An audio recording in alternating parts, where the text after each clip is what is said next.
palm off. Mountain back to Atlantic Ocean. Upon me hills to Pocondre. To educate, elevate, and promote. Yeah. Focus on Liberia. For Liberia, Liberia.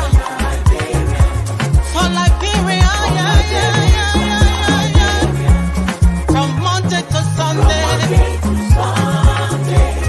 From Monday to Sunday. It's focus on Liberia.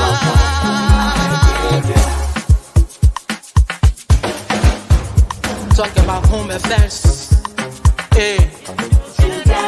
In diaspora. Current affairs. Reliable information. History. Talking about culture. Politics. Education. Entertainment. Business. Sports. Advertisement. Articulation. Focus on Liberia. Focus on Liberia. Focus on Liberia. From Monday to Sunday. Focus on. Hello, ladies and gentlemen, and welcome to yet another edition of Friday Night Debate on Focus on Liberia. My name is Dennis Jai, and we are broadcasting from Atlanta, Georgia. In tonight's edition of Friday Night Debate, we're going to be debating some very, very important issues. They are very crucial that we want to debate them. Number one, with the president has brought in or is bringing in 300 buses into the country and 285 yellow machines. I was asking somebody, I said, what analysis informed these decisions that we really need them? What's the problem they're trying to solve? So we're going to be answering some questions tonight. When we look at the yellow machines and the 285 yellow machines and 300 buses, the question is it a welcome development? Do you like it? Is it really not well thought out? Or is it another Iboma, meaning something that supposed to happen? We don't know. Is it true or not? So our debaters tonight will be taking sides. Some like it is a welcome development. Some think it's not well thought out. And some say it's another Iboma. And if you are familiar with Liberian politics, you know what that means. Number two, we're going to look at the appointment of Councillor Jonathan Massaquoi as the executive director of the Office of War Crimes Court. Are you for this? Are you against that appointment? Or it really doesn't matter? I want you to decide. This is black and white. Take your side. Last but not the least, the president, vice president, senator, legislators,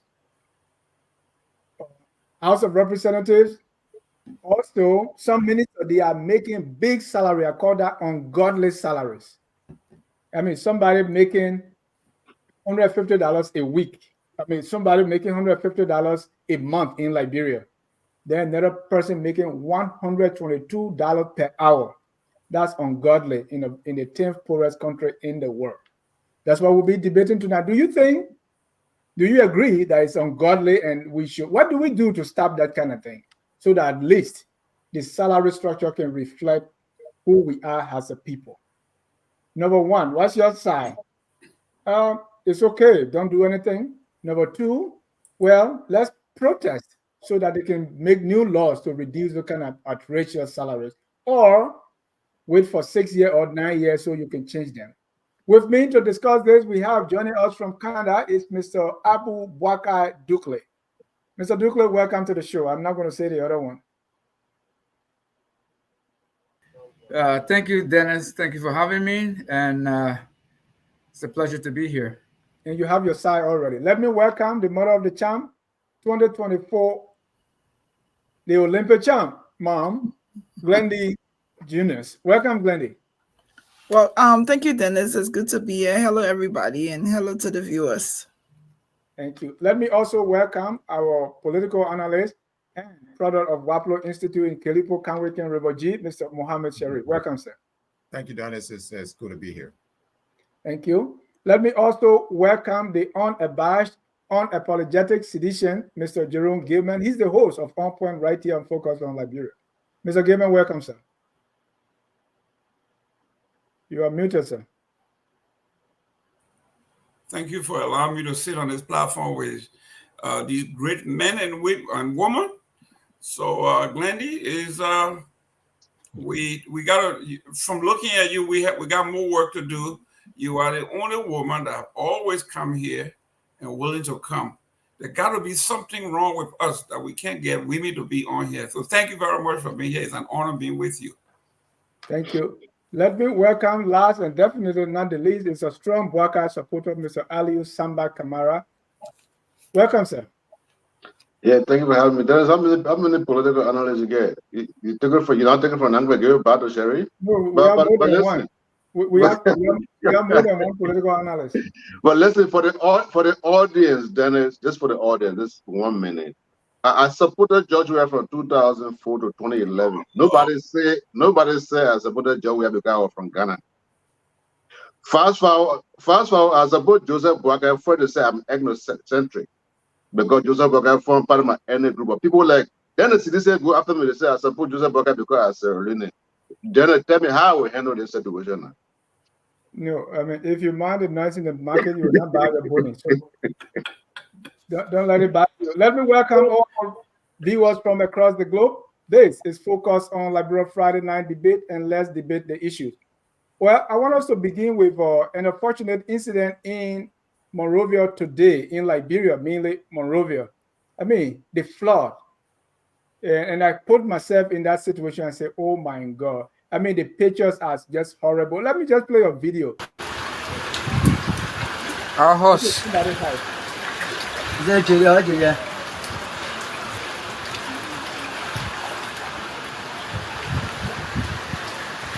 See, what community the morning? Live video. Just share it. Just share the video. Got locked down. So that's the situation in Monrovia. In fact, there was in one church there was a Friday fast and prayer, and this one maybe you have something else to say because I have something. But I want to show you people in church, and the flood did not spare them. Look at it.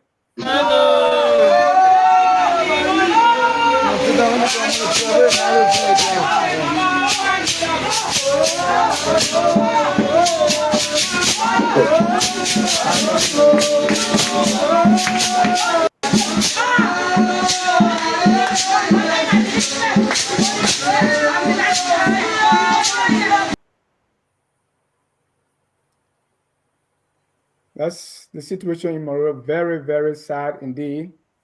Mr. Dukley, very sad situation in Monrovia today. You're coming. I don't really know, but it's very sad, and I put myself in that situation. I live, if anybody knows around Saco, Redney, Jamaica Road, there's a swamp there. I lived there when I was going to high school, and similar situation. I used to, sometimes we wash our shoes and clothes in the room because the water is there. Mr. Dukley. Yeah, I think it's really, really heartbreaking to see the devastation of the flood and the impact it's having on the ordinary Liberians who are male is trying to survive on a daily basis, and on top of that, they're now having to deal with this flood. And you know, Dennis, these things, they are not things that you would say you don't expect. What is difficult and what is hard to imagine is this is not going to be the end of this. This is not going to be the only time we'll have something like this. And, you know, as we know, the city of Monrovia was designed for not more than 500,000 people, a city that now houses about 1 or 2 million inhabitants. And you can sort of imagine the degradation this has caused to the services that these people are supposed to have. And this is what I always refer to when I'm criticizing any government, for that matter, how their misplaced priorities are always one of the things that hurts us, and their misplaced priorities are always the result of some of these things. Monrovia, as a city, doesn't have adequate drainage to deal with these floodings, simply because the government has not paid the requisite attention to these things. This is not the first time this has happened. I remember 2-3 years ago, we had similar flooding in Monrovia.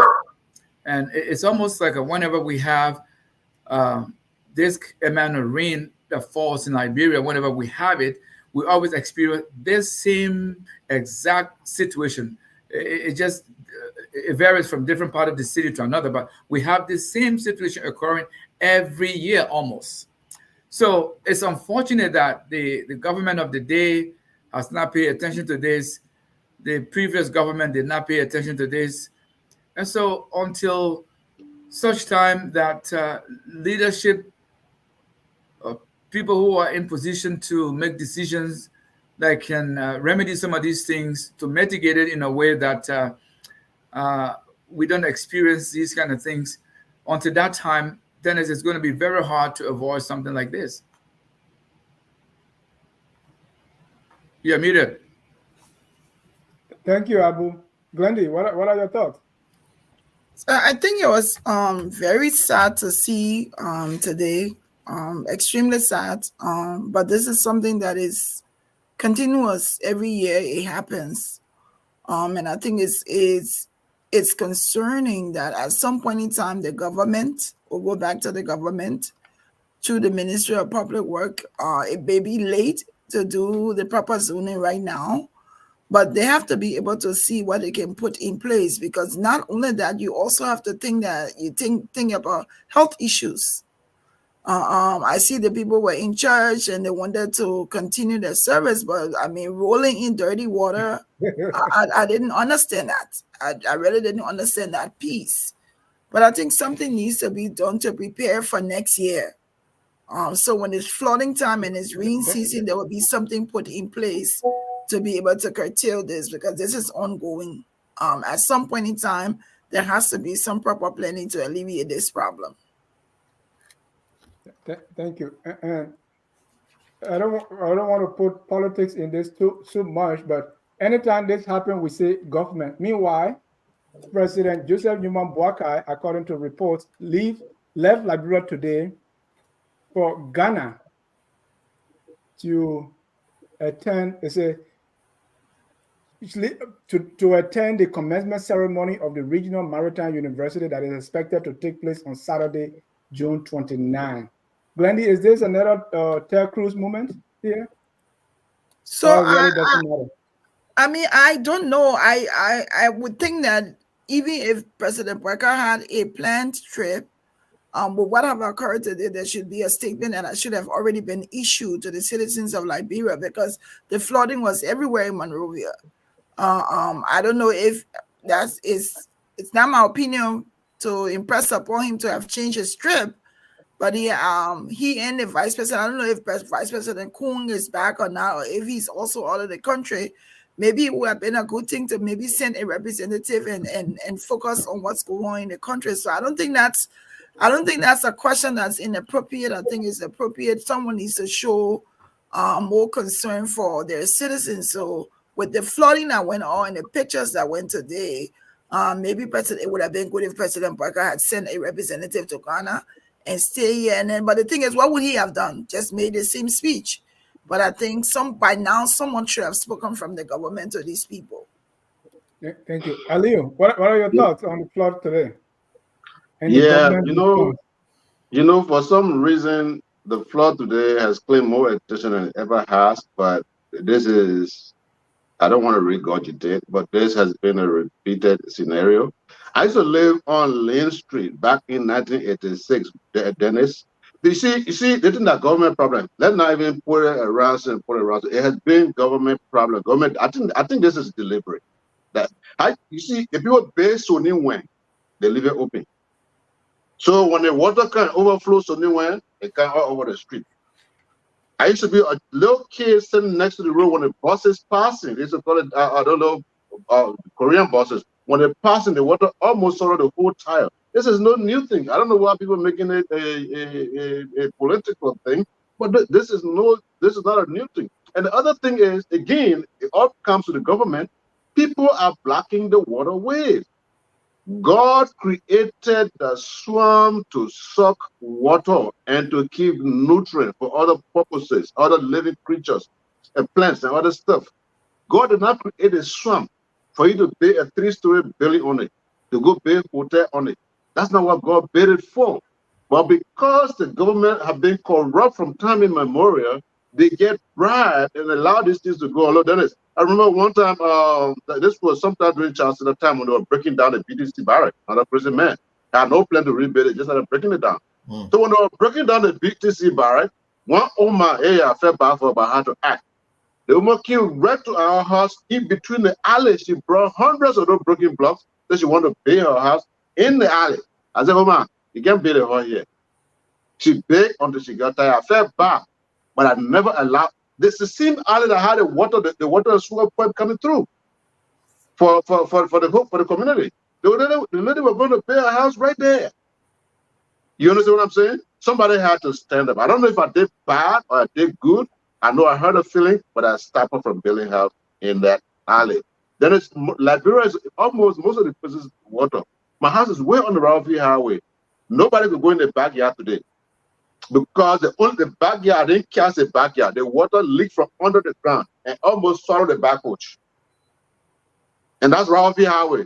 So imagine Monrovia. So the whole thing then is, let's just put it so good. Let's not even waste time with it. We saw Wieze in Fiamma, Guracon in Fiamma. People put the debt, they will collect every day. They build it, they close the swamp with it. At the end of the day, when the rainy season comes, I see how they build in the swamp. The water can stay into it. They got to tie their mattresses up.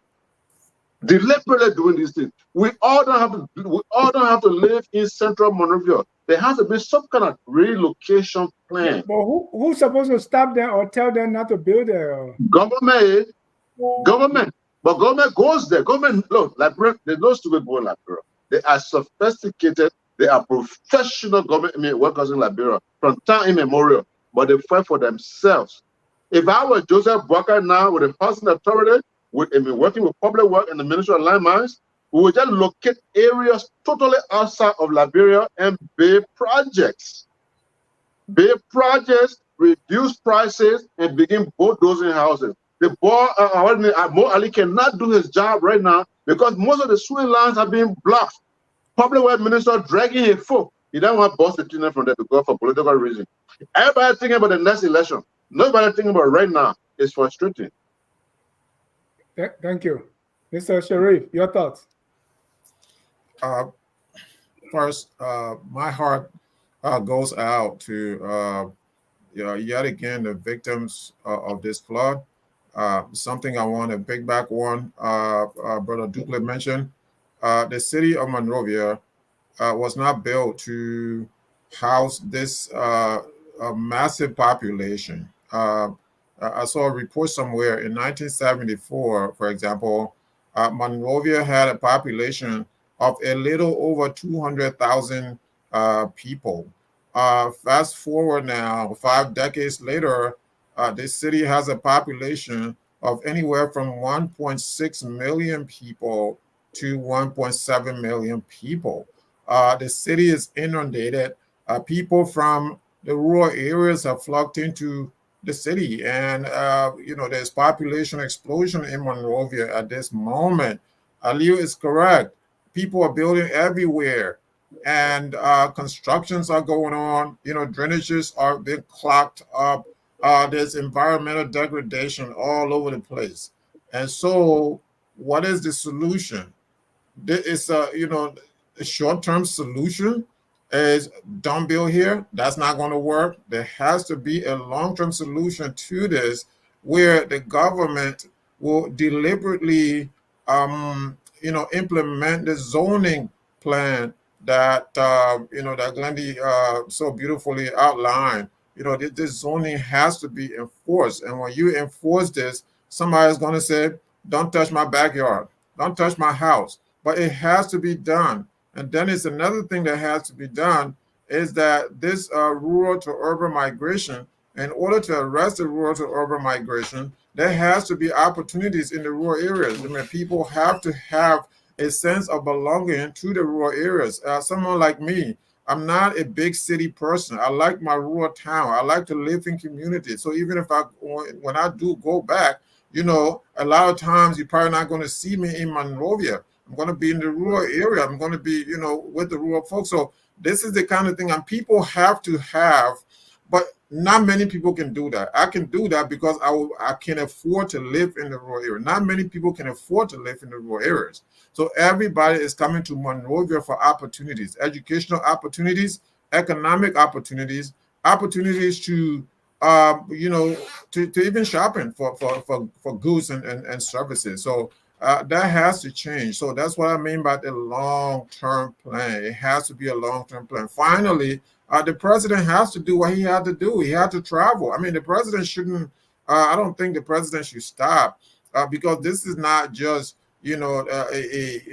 this is not something that just started just now. This was How years. does the president identify? I mean, we saw what happened to Ted Cruz. Absolutely. Identify with the people. People are in the swamp, and he's in a luxurious hotel in Ghana. The president can send the vice president. The vice president, that's the reason why you have a vice president. The president can put out a statement tonight. The president can send the vice president to go and identify with the people. There are all these ministers around for a reason. So, one or two of the ministers can go out there and deliver a message on behalf of the president. So the president Which one? He's going to be a commencement speaker at the Regional Maritime University. Is that more important than identifying with the people that are swimming in the flood tonight? And you have nowhere to go. That is not more important. The people of Liberia are more important. But when did this happen? When was this trip planned? When did this happen? Did it happen when the president was in the air? So there's a lot of details that we don't know. So we're sitting here handicapping something that we don't know the details of. And anytime you're talking about something, you're making analysis, the devil is always in the details. So let's understand that before we make any judgment on the president. The president left today. Definitely, he saw the flaw, right? The program is tomorrow. So I don't believe that he left as early as 6, 7 o'clock in the morning. Yeah, and that's fair. But again, the president still has the opportunity to identify with these victims by sending a minister. The vice president certainly can play a role here. There are all kinds of individuals on the ground, that can play a role here without, pending the president's arrival. Thank you. Let me hear from Mr. Gaiman, because I don't know if this flood and fires and things like that, if they are really claiming the government's attention, that they are thinking about a solution, or it's like, okay, it's another one.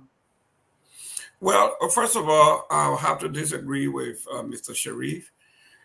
This is being very disingenuous. In this country, when the governor declares a state of emergency, it is something serious that affects the majority of the people, and the government makes sure that he stays and coordinate activities and resources for the people. So you can't just say, well, the president had to go. No, where the president is going? To a commencement. Not only that, but he's taking basically all the important ministers with him to a commencement address. Look at the names of those people that were listed that are going, which is just a partial names of Minister of Justice, Minister of Transport, Economic Advisor, Commissioner General Maritime Affairs. I mean, Minister of Information Culture. So who is the whole government is gone. So there is no way we can say here that this president has what it takes to run this government when these people are struggling like this. This is a major emergency here. This is a national disaster. This is national security. Now let's go to the city planning. Why I have to agree that Liberia is a failed state. You do not need to have 200,000. You can have 10 million people in a city that are well planned, and this will not happen. For instance, when I went to build somewhere that was low, the state of Florida has something they call PSBB. That is required. No matter where you build, you are going to build almost 2 feet higher everywhere you go above sea level, right? To build your house to mitigate these kinds of stuff. And then they do have the code enforcement. The code enforcement are people, they are government people who go to these areas and make sure that when you are building a house, it is built according to the code.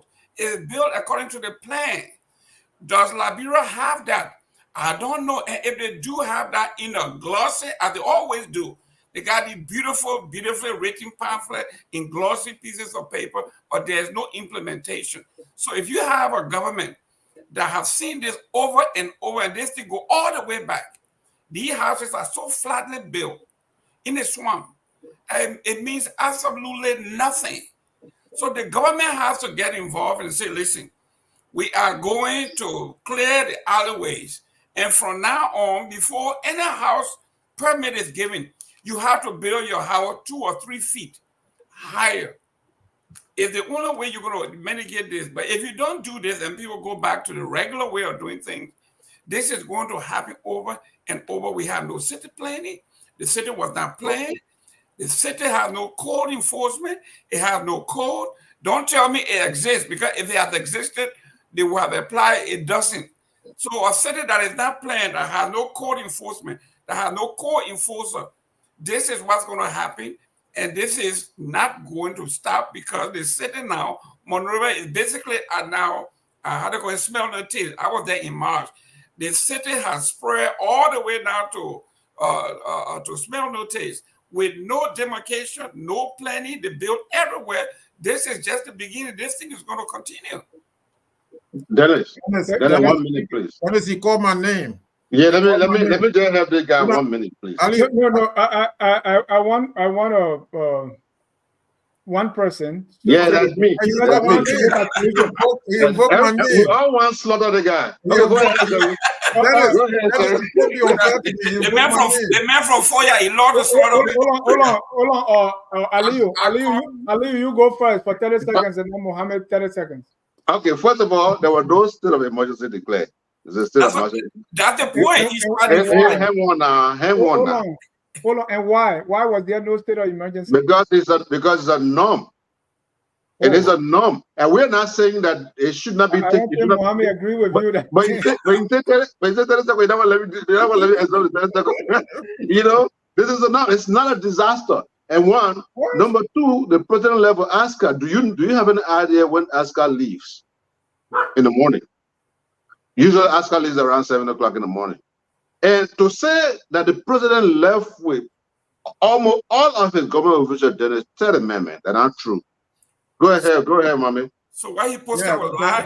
Dennis, if you will, fact check this man, because he's a propagandist. And you know that, Dennis, this man is a propagandist. And he just said the entire government traveled to Ghana. Is that true, Dennis? I understand the hyperbole he's using. Of course. You know, it's not true. It's not true. The entire government did not travel. Hold on, Drew. And here's the thing, Dennis. We were sitting here a couple of years ago when people were dying of COVID in Monrovia. And George Weah was where? Watching the World Cup soccer. And Jerome said nothing about this. He said nothing about this. So now, you know, this is the thing, right? You have to be consistent. Someone like me, I'm very consistent, you know, across administrations. I am fair and balanced and consistent across administrations. Right? So do you agree with Aliyu that this is a norm and so it's not a natural disaster? I don't think that's what he meant to say. It is a natural disaster. But it's natural. I'm not saying it's not natural, but it's not uncommon. So nobody declaring state of emergency, all of that. I mean, you still, you know, it's a natural disaster. You still in California all the time and say, okay, this is normal. But then here's my last thought on this, right?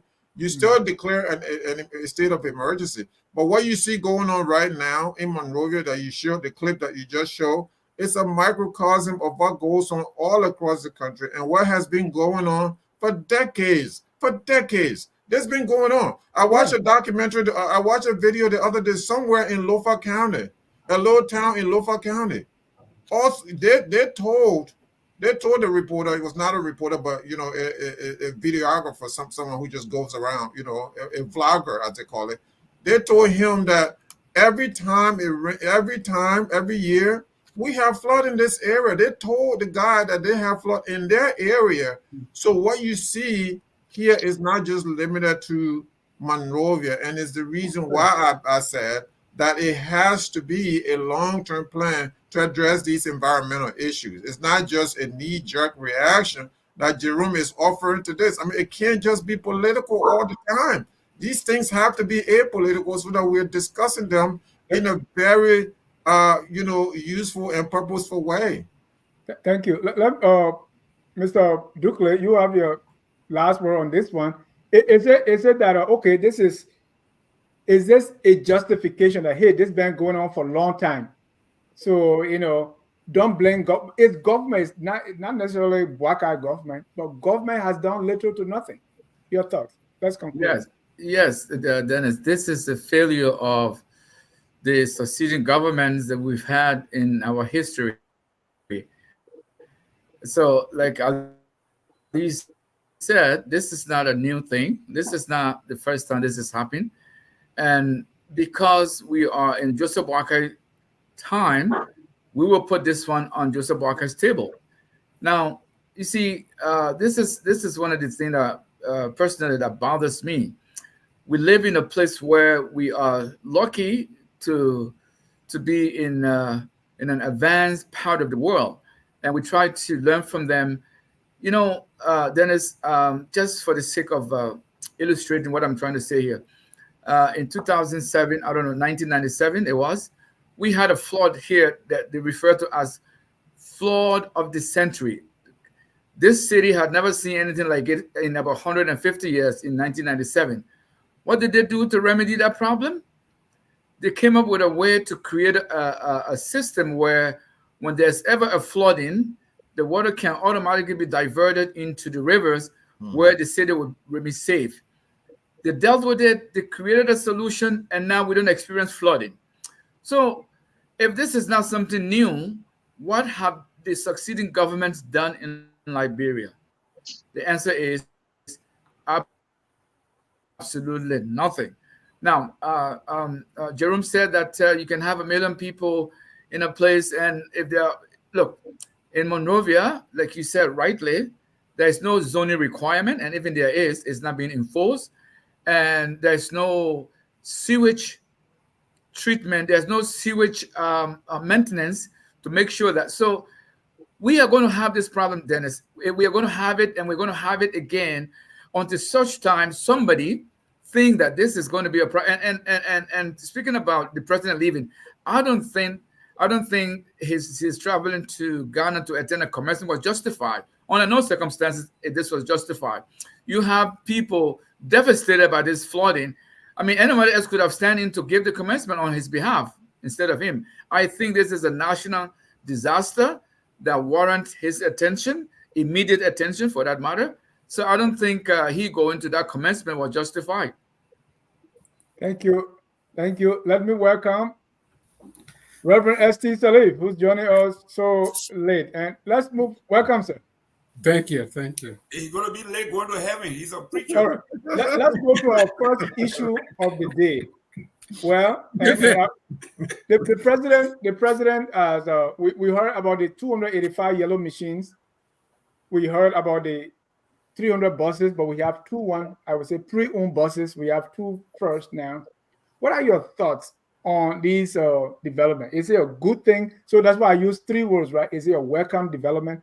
Is it another Iboma? All of us familiar with the Iboma story, right? Something that was there, it never happened. Some call it a scam.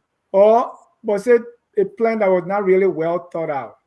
And the reason I put that there is, okay, you say you are bringing the buses, and for NTA, do we have MTA making the call to say we need buses or stuff like that? So let me start with you, Reverend Salif. What are your thoughts on these things that they are coming in, the yellow machine and the buses? Your side, is it a welcome development that we all love, going to do good? Is it not well thought out, or is it going to be another Iboman? Pick one. First and foremost, thank you for having me, and I apologize. In the board meeting, I just got done with a board meeting, and I had to rush here. And yeah, Glendy told me not to come early too. That's her fault. So yes, listen, the yellow machines and the buses, they are good development, but I don't think they were well. I hope they are being well thought out, because it's not just about flooding the system with yellow machines. What were the plans behind the yellow machines? Because how well thought out are those yellow machines and the buses coming? Because we need technical crew to handle those yellow machines. Are they just coming, they flood the town, and then after 1 month they all start breaking down? No parts, no technician for maintenance, no operators. Because as far as I'm concerned, I even know at the APM terminal at the port, sometimes they don't even have crane drivers.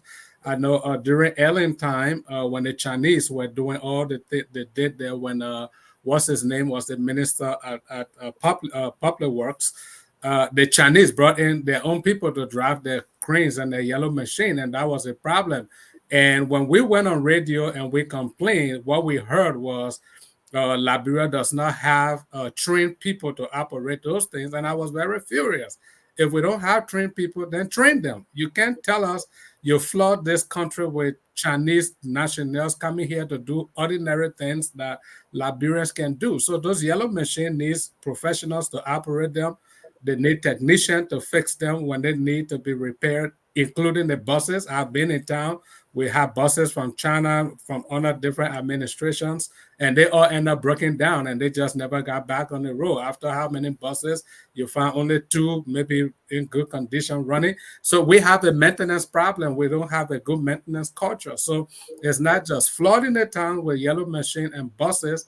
We have to think on the strategy of sustenance. Everything is about sustainable development. It's not just having these things. Is about how do we sustain the program to make it viable, to make it continuous. So those are my thoughts on it, and maybe later on I will come back again. So I want you to pick a side. I have 3 here. Is it a welcome development? Is it well thought out, or is it another Iboma? What's your side? I don't think it's well thought out. Thank you, Mohammed. Yes. Yeah, this is a great development. These yellow machines will develop, will bring economic, you fix the roads. It spurs the economy, the local economy. The people are able to travel. I'm saying this because, unlike most guys, some of the guys here, I don't know, Wendy probably, but I lived in a rural town, grew up in a rural town, started school in a rural town, and so I know exactly what it takes to spur the economy in the local village. Roads. We don't have roads. The roads were terrible. So the president campaigned on roads. So now he's fulfilling his campaign promises. So this is part of the campaign promise that's been fulfilled. So it's a great thing for Liberia. People are driving from Monrovia to Sweju. In no time now, sooner or later, Dennis, in Greenville, your area, so you can now drive from Monrovia to Greenville, in no time, where people are spending weeks on the road, weeks. What kind of country you will have that you can't even drive on the road? Yeah, well, I understand that. So Mr. Sharif, do you know of any analysis that was done to say this is what we need and here is why? For the yellow machines and the buses, who is doing that? Is it Public Works that brought them? Is it like the buses? Is it MTA that came over? Because that's business, right? People are investing. They're supposed to make money. Is it MTA that drew out the plan? Say yes, we need 300 buses, and we're going to make this amount of money in this length of time. Do you think something like that exists? Dennis, I don't know that, but this is what I know. The plan to acquire machines, earth movers, or aka yellow machines that we've talked about ad nauseum. The plan to do that is tremendous. It has brought so much relief to the local people, to the Liberian people. And already the plan is, people are very, very satisfied by what the president has been able to do so far, in terms of roads. How about the buses? So I can move to Jerome. The buses, tremendous. The people are satisfied. People that I talk to are very satisfied because they're saying that this is going to alleviate the transportation problem all across the city. And you know one thing? I think that this should even extend to the rural areas. You decentralize this, and now you're going to spur economic growth. And never mind all these people, Jerome and others, trying to make these analysis, faulty analysis that they're trying to do around here. This is a great thing for Liberia. We all should be celebrating this across the political spectrum, because y'all know me, I'm independent, and so I speak as an independent. I speak as someone who is truly independent, and that's how we should be doing analysis on these key issues. Hey, Dennis, just 1 second before you bring in Mr. Gaiman, let me correct some impression. We are very happy with everything that is happening. They don't look like during no. During the dry season, you see, when we're trying to for me, I study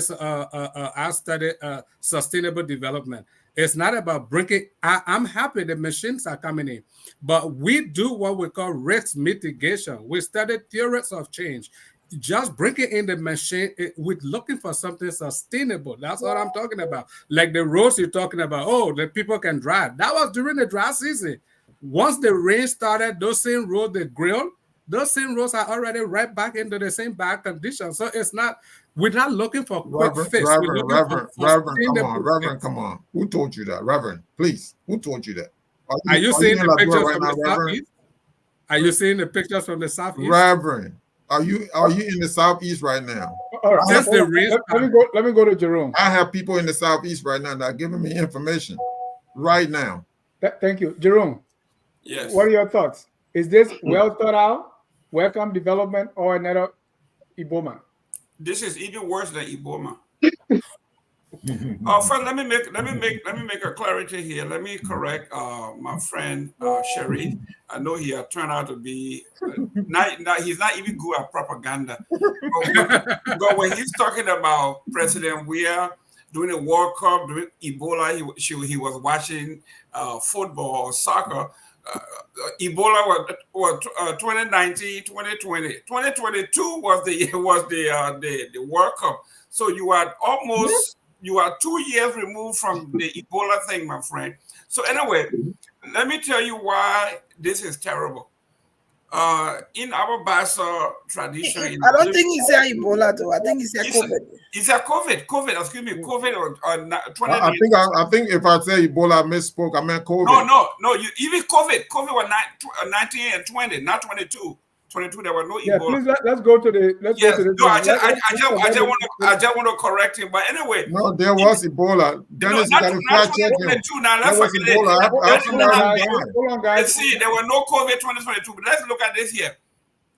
In the Bassa village, the people would say, my father used to say they were a family, and during Christmas time, the father said, "I'm going to kill a goat." And he left it as that. When he came home the next day, the children were fighting, killing themselves. Somebody said, "I want a goat here." Somebody said, "The goat feet belong to me." The other one said, so the people said, "Well, what are you fighting for?" They said, "The goat that my father will kill in Christmas time." This was in July. They're fighting for the goat that coming in Christmas. It can't yell already. Christmas even come. This is what we are doing here. We are talking about 285 yellow machines that have not even come. According to the arrest, they were talking about transparency, rule of law, and all of these things. We have not seen one paper, one agreement, one purchase agreement, one financing agreement, nothing of that kind. They're talking about now 300 buses coming from Ghana, wherever it's coming from. We have not seen, like the president, like Mr. Dennis said, Mr. Josh said, who is purchasing, whose contract it is, how much it's going to cost, who are financing it, what is it going to cost us, what's the interest rate, how long. We have no idea what is happening. So we are buying pig in the bag. We shouldn't even be talking about this because we are giving it credence. This is a complete fraud. Okay? Now we talk about Joseph Worker has a record that we can talk about. Joseph Worker has earth-moving machines in FOIA that came in when he was vice president. They said about $40 million was spent on those yellow machines. They are parking FOIA. He's bringing what? 285. We don't know who the heavy-duty mechanics are, maintenance, the locations, where they're going to be housed, where they're going to be used, who's going to use them. Do we have the capability? All of these studies should have been done by now for us to see. Nothing of that kind. In fact, they have Mr. Sharif here telling us, don't believe it. In fact, the last time Mr. Kamara said, you guys are technocrat. You are so difficult. We don't need that. We just want to think, we do it and then let the people benefit. So they don't believe in the process. And this is fraudulent. This is what the Iboma. Let me go to Glendy. Glendy, is this talking about a goat in July when it's supposed to be killed in Christmas? So, I miss Mr. Gilman, all of his propaganda. He has not changed one bit. He continues to be Jerome Gilman. But I'll say this. We can say a lot of things because we don't know. We don't know what the process, but we don't know anything about. But when you come off the backs of Iboma law and compare this, I think it's a good thing. I think it's a good thing for the country. I think the people who are hearing about it, they're happy about it. I hope that it does come to fruition. But I think just on the face value of this is a good thing for me. So is it a welcome development, another Iboma, or not so well thought out? It's welcome for me. Now, it's welcoming, and you're asking a rhetorical question in the beginning, in the genesis of this development. When it does come, then we have to know it. But for me right now, I think it's a welcome development for our country if everything goes through. And this is why I said so, right? Because when the buses came, they said they are for MTA. But there's nobody from MTA that is involved. The buses went to the executive mansion, right?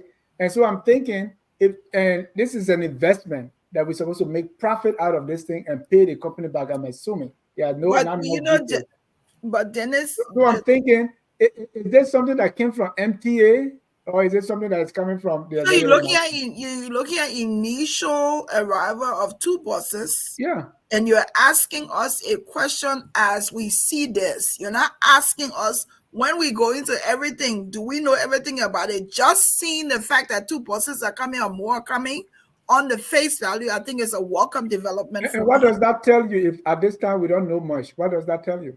And that's the part where I don't agree with the government, because I think the government should be transparent to the point where people should know where these buses are coming from, how many are coming. And so when you don't know and they're not transparent, then people speculate.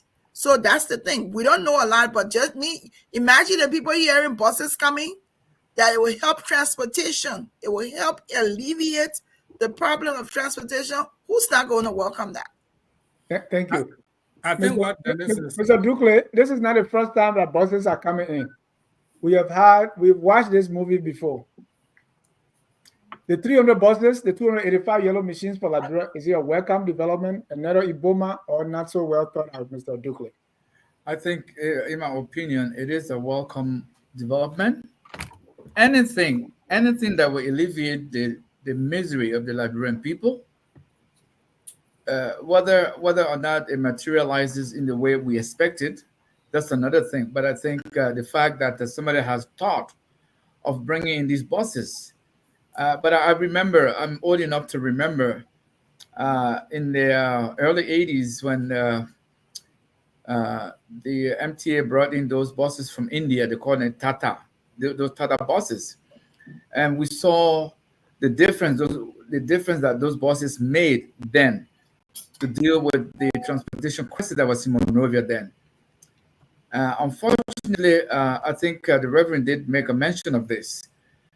usually we are not good at sustaining these things.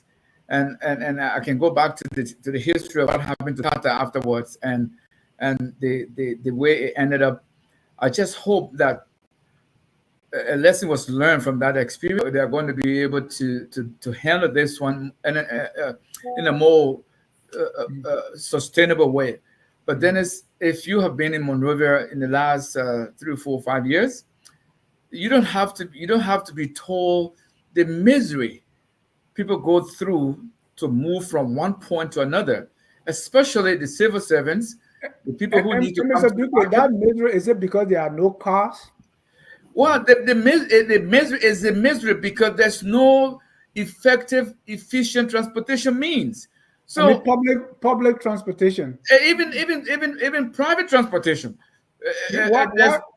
So the Because point I'm I'm trying to wondering, what problem are they trying to solve? Is it that we don't Well, have buses, or you we don't see- have you see, roads, Dennis, or we what don't have happened- system, or is it traffic congestion, or we want to Well, make profit out of these buses? What see- is the problem they're trying to solve? You see, Dennis, this whole thing here, it does have a positive side and a negative side. I am focused right now on the positive side.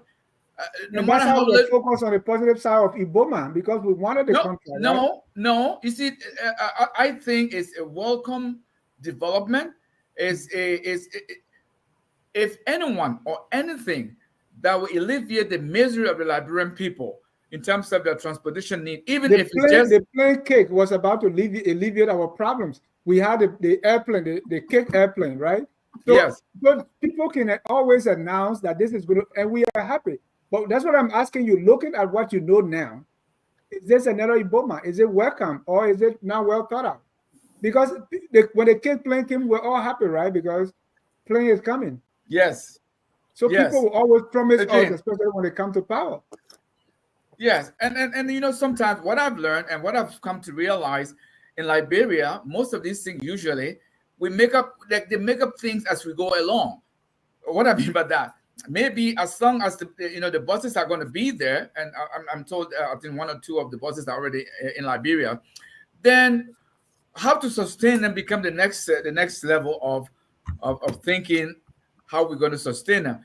But Dennis, if like I was saying to you, you have to look at it from the positive angle of this initiative. Whether or not it's going to be sustained, that's another story. But the fact that people will be able to stand on the street and get on a bus and get from point A to point B, it is definitely a welcome development.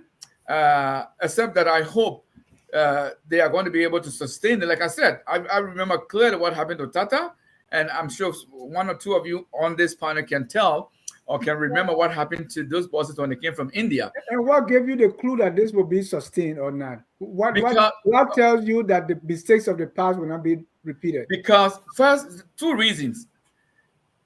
Now that the way in when I was talking about the 80s, first of all, Monrovia was not as congested as it is today. Right. And Monrovia did not have a transportation crunch that it needs today than at that time compared to now. So now the city has expanded, the population has blown, it's blown out of proportion that we know. So these 2 reasons are reasons for which anyone in their right mind who has some sense of empathy for the people would say, you know what? As hard as it is, as difficult as it is, this will alleviate some. No, what makes you believe that Yes. the mistakes of the past will not be repeated this time? Because that's what I just said. The circumstances that we are living in now is quite different from the circumstances we had in the 80s.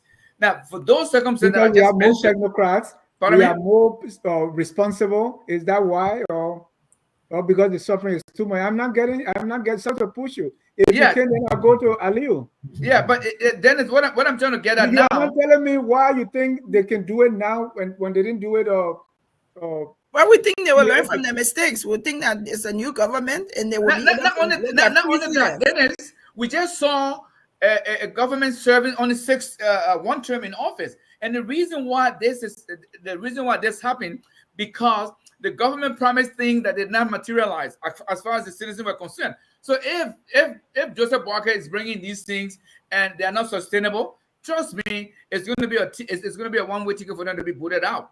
So we got to wait after 6 years, then we understand. Let me go to Aliyu. Aliyu. Yes, sir. The buses, the yellow machine, welcome development, well thought, not so well thought out, or another Iboma. What's your take?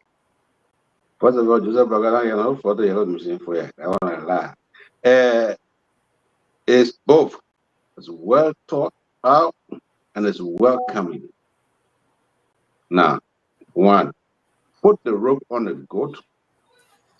Put the goat on the rope. It simply means one thing. You can say it two different ways. The Reverend over there said, give all the technical and theoretic explanation, how it's supposed to be maintained, the paper definition of maintenance. And the question one would ask is Reverend Salif telling the Liberian people today that the government that is going after yellow machine, that running the Ministry of Public Works, they see all the fire and everything in front of them. They don't know that they're supposed to maintain yellow machine. But then you say again, we must train people, but train people on what now? You not get machine, then you train people. You not get woman, you take on class, you get some people. So listen, let me tell you, look, gentlemen, this is one of the best news, and I can assure you that the yellow machines are coming.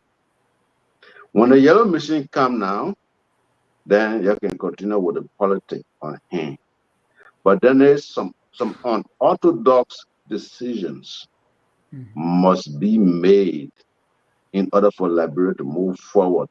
Like JMB said once, people must talk. It doesn't matter what you do. Those machines, the issue of the yellow machine was well thought out because one, farm to market roads are no longer in the country. Some of them, they were there before, very dilapidated, but they're not there at all. Let me interject a little bit, right? So what I heard from Mamanka Belete and other people making the presentation said, this is what happened 50 years ago, 1970, 1975. We had this yellow machine for each county. So what they're doing now is they are taking 1970 solution and applying it 2024 without taking into account that now we have the situation has changed. We have climate change, the population has grown, and all kinds of different variables. Okay. That's what I thought. Do you think that is a well thought out, justification to say, well, we did this in 1970 and we can do it again? Yeah, then after all that planet be English speak, the two are well thought out. Let me ask you a question. Send the year 2000 to 2024. What a new idea you have brought in the country to change the road condition. All right, let's go to No, I'm not done with you yet. If 1974, it's irrelevant. The question is irrelevant. If 1974, no, it's very relevant. Let me learn. 2024. Let me learn. If 1974 idea is better than 2024 idea, you'd rather go with 2024 just because 1974 idea. Oh, let me tell you something. Because you're going backward. Let me tell you something. There is no way in the world today in 2024 where you can pave a road without grilling the road. It's not possible. In order for you to pave road, you must grill road. In order for you to grill road, you must have yellow machine. And let me tell you the reason why I told you that this thing was well thought out. Is the government of Liberia gave 22 million contract to these guys to keep these dusty roads clean for the rainy season, particularly. You guys are shouting all over the place that they squander, they misuse, they mismanage 22 million, even though they have only spent 8 million. So the people that they say, instead of giving contracts to people, we can do these things ourselves. And then you've been around as long as I've been. You saw these things work. You could you can leave Monrovia in the following day you were in Sando County to visit your parents. So if the 1974 idea were working, and in 2024 you get all the brightest ideas, and you can't get to Sando in 1 week, which one would you prefer? Now the buses. The buses here, again, that was very well thought out. We have, for the first time, we have 2 major commercial counties in Liberia. There is trade and industry going on between these two counties, one all the way to the north and one all the way to the Atlantic Ocean. Don't you think by having enough buses on the road that will cut transportation prices more than half? More than half. Don't you think that will put more money in the common people's pocket on a highway in the urban areas? So these things were well thought out. Now, if you're talking about the technical aspect of it, what I would tell you is you're jumping before the bullet. You got to wait for that time. When you see document, then you can challenge the document that these ideas are not good. But you don't have any blueprint. You got no plan. You don't have any blueprint. So what are you debating? Thank you. I don't know why you don't have document, but Mr. I want Mr. Sharif and Mr. Salif to close us on this because my friend Ali is throwing things out there. Say you can take 1974 solution and apply to 2024. So, but let me hear your two of you. Just give me 1 minute each. Let's conclude and move on to the next. Let's start with you, Mohammed, and then we'll go to Salif. I mean, on the machines. On the machine. I mean, your final thoughts. Yeah, my final thought is. If you agree with Aliyu that 1974 solution can work 2024. Yeah, my final thought is that this is a great thing. There's been administrations that have not thought of roads. They've thought building. Which administration never thought of roads? There have been administrations that have not thought of roads, that have not, I should say, prioritized roads. George Weah never prioritized roads. No, he did. He was bad road medicine. And then we have the muddy mess from from Monrovia from Ganta to Zwedru. He went through. Look, he went through Cote d'Ivoire to get to Cape Hamas. Didn't the campaign go through Cote d'Ivoire to get to Harper, Dennis?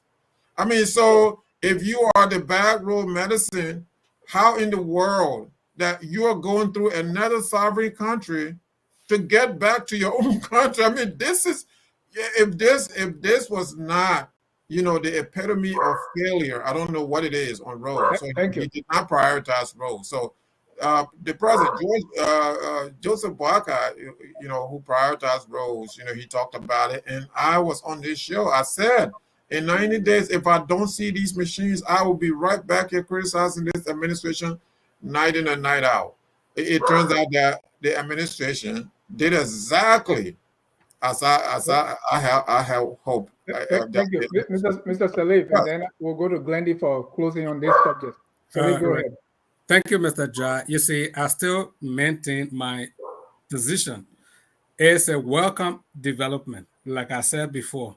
However, it's not well thought out, because if we are thinking of bringing in all these yellow machine, 300 buses, by this time, if it were well thought out, people should already be in training. If you have to send people to other nearby countries somewhere, people that will be trained to operate these things, people that will be trained to maintain these things. Those yellow machines are built on hydraulic. I don't know how many hydraulic mechanic technicians we have in town. So those are being proactive. You're thinking ahead that, okay, we're going to bring these things, but these things got to function. We're not bringing them one little part goes bad and then it's completely grounded. That's not, being proactive.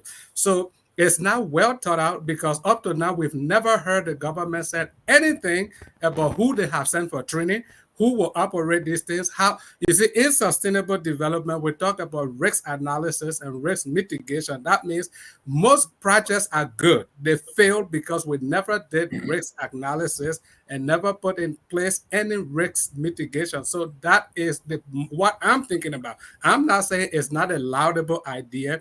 It's a laudable idea, but how sustainable is it? Number two thing I'm saying is, like the 300 buses, the government should involve the departments. The executive marshal cannot be the sole, how do I call it? People discussing the acquisition of these buses. When MTA leadership is involved, every car that you see on the streets, there are cars that are particular country friendly. If you go to Ghana, you're not going to see Audi vehicles in so many other places. You will see them in Ghana because they are Ghana friendly. If you go to Nigeria, there are certain class of cars that are Nigeria friendly. There are cars that are Liberia friendly. The 300 buses that we done analysis on it, are they Liberia friendly? Are we bringing them? Will the air conditioner still be functioning after 3 months? Will these buses still be in high performance after 2-3 months? So those are the things we are thinking about. These things got to be in place. All we're talking about is sustainability. It's not just flooding the street with the buses. How long will these buses be operational? How long will these yellow machines be operational? That's what we're talking about. We're not criticizing the government. We're just telling the government, be proactive, think ahead, because these problems will come. When I'm counseling people to get married, I also tell them, expect that when you get married, you are going to see these problems. So don't let them frighten you. Think up ahead, be proactive, that you need to put these things in place. That's all we say. Hold on, Ali. I want Glendy to conclude on this, because most of the time we have seen the same thing before. We have seen buses, or Dover buses, Ellen brought buses, we have brought buses, everybody bringing buses. Why are they breaking down? So let me hear your last thought, and then we move to our next topic. And like I said, I think if the government was transparent on some of the things that they are involved in, we won't have to speculate. We won't have to make assumptions. The government is not fully transparent when it comes to these buses. So we're taking hearsays from here and there, giving it legs, giving it voice, and we're expanding on it. I think the government needs to be transparent on it. But I think I want to say again, it's a welcoming development for the country, because it follows the point of trying to alleviate the issue with transportation. We hope that this time the buses there will be sustainability with these buses, that 2 or 3 years from now we'll look and we'll still see that these buses are still running. How can that happen? It can happen with putting a very robust plan in play, where you have somebody who's checking, and you have people who also ensuring on the maintenance of these buses. We can look at precedents and say, of course, whatever has happened in the past, we think that these buses will fail because they failed before. But we can also look at precedents and say, because it hasn't worked, we can anticipate, or we can be hopeful that this government will do the right thing, and then that it will work this time. Dennis, less than 30 I want seconds. to move on. Less than 30 seconds, please. Less than 30 seconds. Let's say this, all right? Yeah. First of all, in order for us to debate the buses issue, we must already have an arrangement, an agreement for buses. There's no such thing. We don't even, excuse me. We don't even know if we're having buses.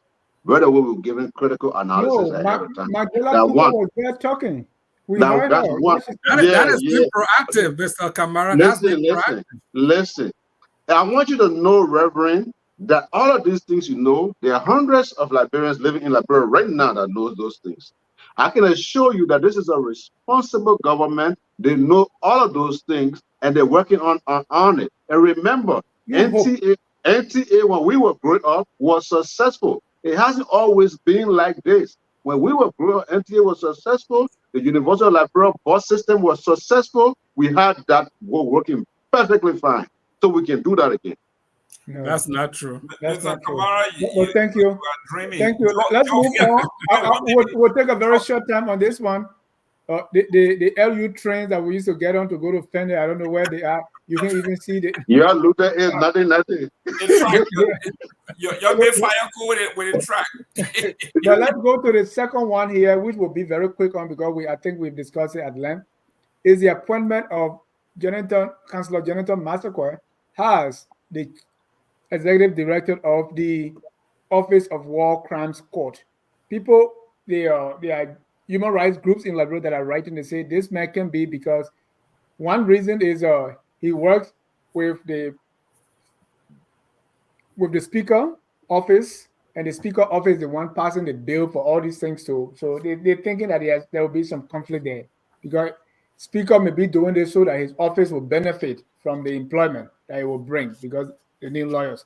Two, this man has represented Agnes Taylor, who is they call her the mother of the Taylor killing machine. They call it mother of the revolution. I don't call it revolution. This was a killing machine. She's represented Agnes Taylor in when she sued Massaquoi, who was on the TRC, for calling her, maybe saying something against her as a rep. He's also the agent and lawyer for Gabriel Massaquoi, someone who was accused of atrocities in Liberia, in Sierra Leone. So based on that, they say no. What about people like Tiawon Gonglo? What about people like Nbali Wono? There are other Liberian lawyers that have been in the human rights field. Why are you not looking at them? Why this guy?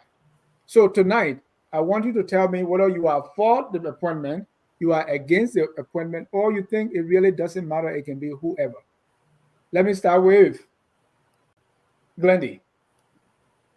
Honestly, I don't think it should matter. Number one, you don't know if this guy is going to be the lead prosecutor. We don't know. We don't know whether he's only going to be administratively running the office. Those details have not come about. So I think until we know the specifics on what his position will be, then of course people can give their opinion about it. But I think it can be anyone. And I don't think he's going to be making decisions unilaterally so that we can be concerned with some of his previous alliances. I don't think that's going to happen. I think it could be anyone. I would have loved to see Councillor Gonglo, but that doesn't mean that whoever the president has now appointed can serve in that capacity. It's not going to be a one-man team.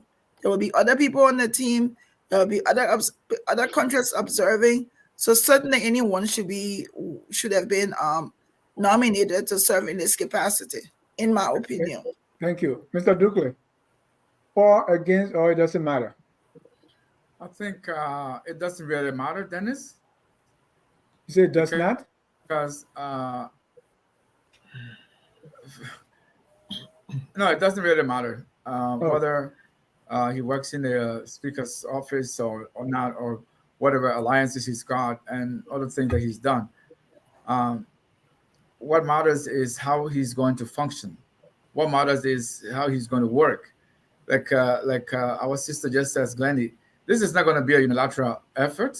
It's going to be a collective effort. But these people that are his clients going to come before the war. So is he going to make laws? Is he going to write? Because he's responsible to structure this whole thing. So he may be an administrator, Dennis. He may just be an administrator for the process.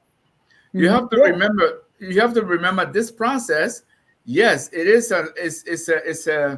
It's going to be done for Liberia in Liberia, but it's not going to be done entirely by Liberians. There are going to be international agencies. So you want the noise associated with someone, because people are hurting. People are actual victims. Do you believe someone who defended one of the persons who killed their people, should this one be the one in charge? But then yes, I get your point. But because it's not going to be a unilateral, and as we speak right now, his role has not been defined definitively. According to the executive order. Yeah, with that said, again, he's not going to be working by himself. And there are other international partners who are going to be part of this. Now, Massaquoi case has been adjudicated, and the proper decision, the proper outcome has been rendered. We know that. So the reason why I think it doesn't really matter is because he is not going to be, he is just the head. But that doesn't mean he is the one who is going to have a final say as to what happened, as what doesn't happen. Maybe he's not even going to be in a prosecutorial position. There are many things that he can do as the head of this whatever the president has asked him to do.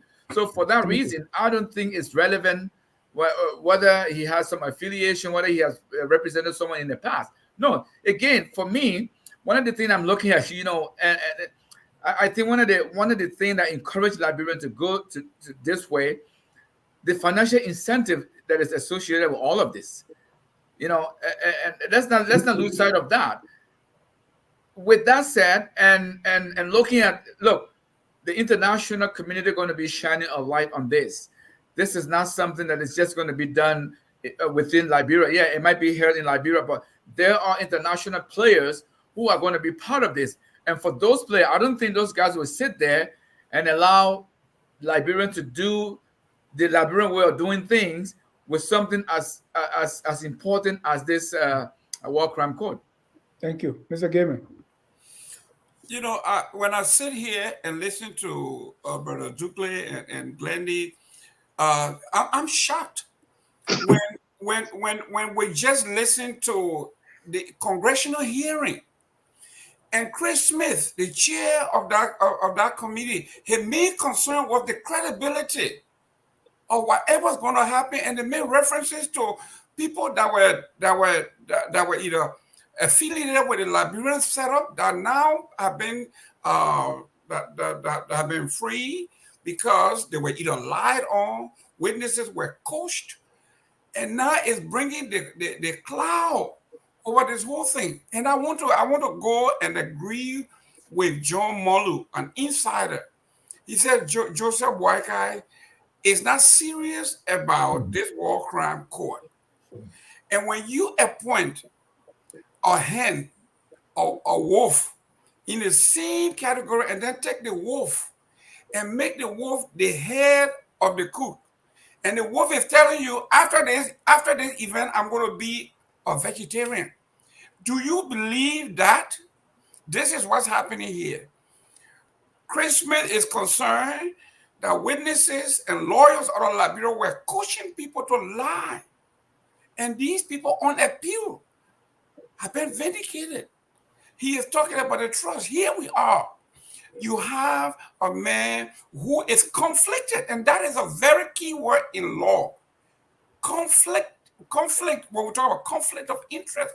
This man not only represents the client, but he actually, as we speak, he is in the court of law. He's the agent of Gabriel Massaquoi. He's the agent. He actually, how much you say he's waiting for now in the court of law in Liberia, 90 million, whatever the number is that he's looking for. This is the man that is now going to set the framework, the foundation as to how this court is supposed to work. Don't you see that this thing is conflicted? This is, I told you this when I came from Liberia in March. Mr. Denny, I said there will be no war crime court as you know it, period. And this is where, and I'm glad that John Molu, who is an insider, said Joseph Boakai is not going to have a war and economic. This thing is going to be, this is a facade. Thank you. Mr. Salif. No, thank you, Mr. Ja. I want to join my voice to Mr. Gaiman. Listen, few words I'm going to use in these few minutes. Number one will be recusal. Why in the code of law do we ask certain lawyers to recuse themselves from certain cases?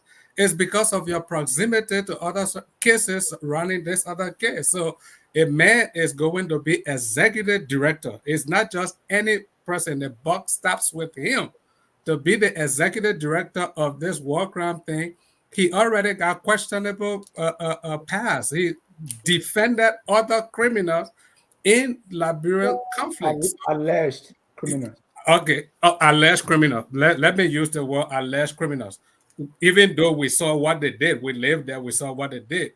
But those are reasons you can ask somebody to recuse themselves from a case. So he got that on him, and we say, oh, it's nothing. We can just let him do it. Doesn't matter. Number two word I will use is impropriety. You know, we have to do everything, like Glendy said before, transparency. With anything that gives a hint of impropriety should be something we should shy away from. The next word I want to use is undue influence. A man who is the executive director of that office has undue influence. Even though there are foreign partners that are coming to join him, he still has influence.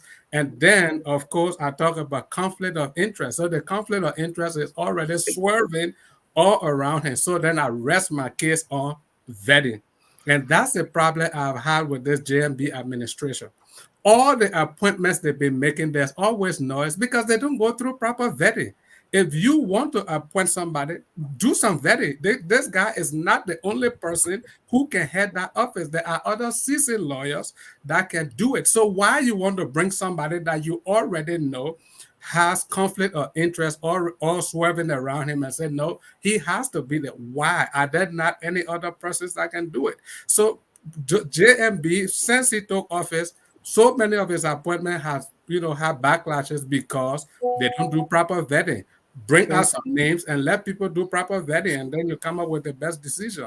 So for me, to answer the question, yes, I have problem with this appointment. Yeah. Let me go to Mr. Sharif. Dennis, Dennis, I'm surprised that my good brother, the Reverend, is speaking as if this counselor is already indicted for a crime, as if this counselor has committed a crime. So nobody around this. Nobody is thinking. Right, he's insinuating. He even started. You had to correct him because he's saying these criminals. You had to correct him on that, to say alleged, because these people have not been convicted of any. Cllr was convicted and went to prison. So his wife, who stood by him, if he went to prison for the same crime, I don't see why his wife was not part of the crime. Excuse me, Reverend. So if you are arrested for a crime right now, so your wife is also guilty of the same crime. She was very much involved with it. We lived there. I lived through the war. Hold on, Reverend. I was a victim of that war, Reverend. So you can't tell me anything about this war. So I don't like Agnes Reeves Taylor. I don't like the MPFL. I don't like any of these people that murder my uncle, that beheaded my uncle. So, but what we're talking serious business. We're talking serious business. Councilor Massaquoi has not been committed, has not been convicted of any crime. I've been let alone charged with any crime. He has not committed any crime for representing. Somebody say he's an agent. I think Dennis said he was an agent. He's not an agent for Jibril Massaquoi. He's a counselor. He's an attorney. He has that right to represent Jibril Massaquoi. He has the right to represent Agnes Reeves Taylor. And by the way, I have news for you. Agnes Reeves Taylor was discharged by a court in London. On technical. Jibril Massaquoi. But she was still acquitted though. She was acquitted because allegedly, it's not alleged, legally now. They're saying that witnesses were coached. Witnesses, they brought frivolous witnesses, just like they did here in the United States. They did the same thing in Finland, and the Finnish court dismissed that because those people out there, they're not going for that. They're not going for that. So now, you have Massaquoi now, who is their attorney. He's not their agent. An agent is someone who's representing your financial interests and different things. That's why he is to give. But he is representing. He is their legal representative, and as their legal representative, he has the right to do that. He has to earn a living. All of us around here, we're working for a living. So that is his job. So we're not going to hold him responsible for doing his job. And so until someone comes up to say that Councilor Massaquoi has committed a crime in Liberia, then I'll change my mind. I will change my mind tomorrow morning if you tell me that he was convicted of a crime in Liberia. I will even begin to change my mind if you tell me that he committed a serious crime and he's about to be charged. So that's what we're talking about. These are serious things, Reverend, because someone can look at you now and say, that guy, maybe you used to go somewhere as a young man, and another guy, you used to go somewhere and someone else used to go there, and they're going to accuse you of being part of the criminal enterprise that killed our people. Everybody is going to start accusing someone else because you had a little problem with them in the past. When you were a young man, when you were a young man in a neighborhood, someone is going to look at you to accuse you So we have to be very careful. But Mr. Sheriff, Agnes Reed Taylor, that is wrong. That Mr. Sheriff, hold on, ST Salute. wrong. Agnes Reed Taylor is considered the mother of the NPF revolution. Are you saying she has no part to play in the NPFL? That's what he's saying. By no means I'm saying that. I've done a lot of writing, and all these NPFL people. I have even said that, you know, the agents of the NPFL should go to hell. I have said that. I've said that the gates of hell should swallow them. But here's the thing. We're not talking ethnic freestyle right now. We're talking Councillor Massaquoi. That was your question. Your question was Councillor Massaquoi. And if we are fair to Councillor Massaquoi, he has not committed any crime. So just because my family member or members were victimized, so I have the right to victimize someone else. This is wrong. We're not going to sit around and start accusing people who have done nothing to us. You're victimizing other people. This is wrong, and it's serious. It is very serious. No, but yeah, Mr. Sherry, let me come in 1 second. Mr. Sherry, your analogy is so far from the truth and it's so unfair. Nobody's accusing this man of committing crime. We're talking about conflict of interest. You can have conflict of interest without committing any crime. So why are you making this to look like we are accusing this man of committing crime? We are saying if you are going to be involved with the War Crime Court process, while you were also representing other clients before it who went through the same stuff, then there is a conflict of interest. Are you telling me there is no? Come on, Reverend. You started. Can I ask the Reverend a question? I never said he was a criminal. I never said that. No. You said criminals. I said he represented criminals. I never said those he represented. This is what he wanted you to call criminal. Dennis had to correct you on that. I never he was talking about Agnes Reed Taylor. Everybody is talking at the same time. That's the problem. If you will listen to me, you said Councillor Massaquoi is representing criminals. Yeah. And Dennis corrected you to say alleged criminals. He corrected me. I understand that, and I took the correction, but I never accused him of criminals. I want you to conclude on this so we can move on to our next topic. I'm not talking something. Am I allowed to talk something? Glendy. No, my question was going to be to the Reverend. I mean, we're talking about all of these things, like Mohammed said. He's a lawyer. He can represent anybody, and I don't think it's our I don't think it's my business to question his appointment because he represented people who were a part of the war. What would we say about Prince Johnson, who was a warlord? Right. So who the Liberian people hold on. Prince Johnson, who the Liberian people that he's allegedly killed, they still allow him to be a senator for over 19 years. What would we say to that? People we're talking about a lawyer who is a lawyer by profession and has to represent people. We're criticizing him now because we say, he was a lawyer for an accused warring whatever faction person, so he should not serve on this committee. And like I said, we don't even know the draw up of the system. We don't even know when they say executive director what his position will be. We don't even know his functions. And here we are, by just hearing a name and knowing his associates, we're saying he's not supposed to be nominated. I think that's unfair.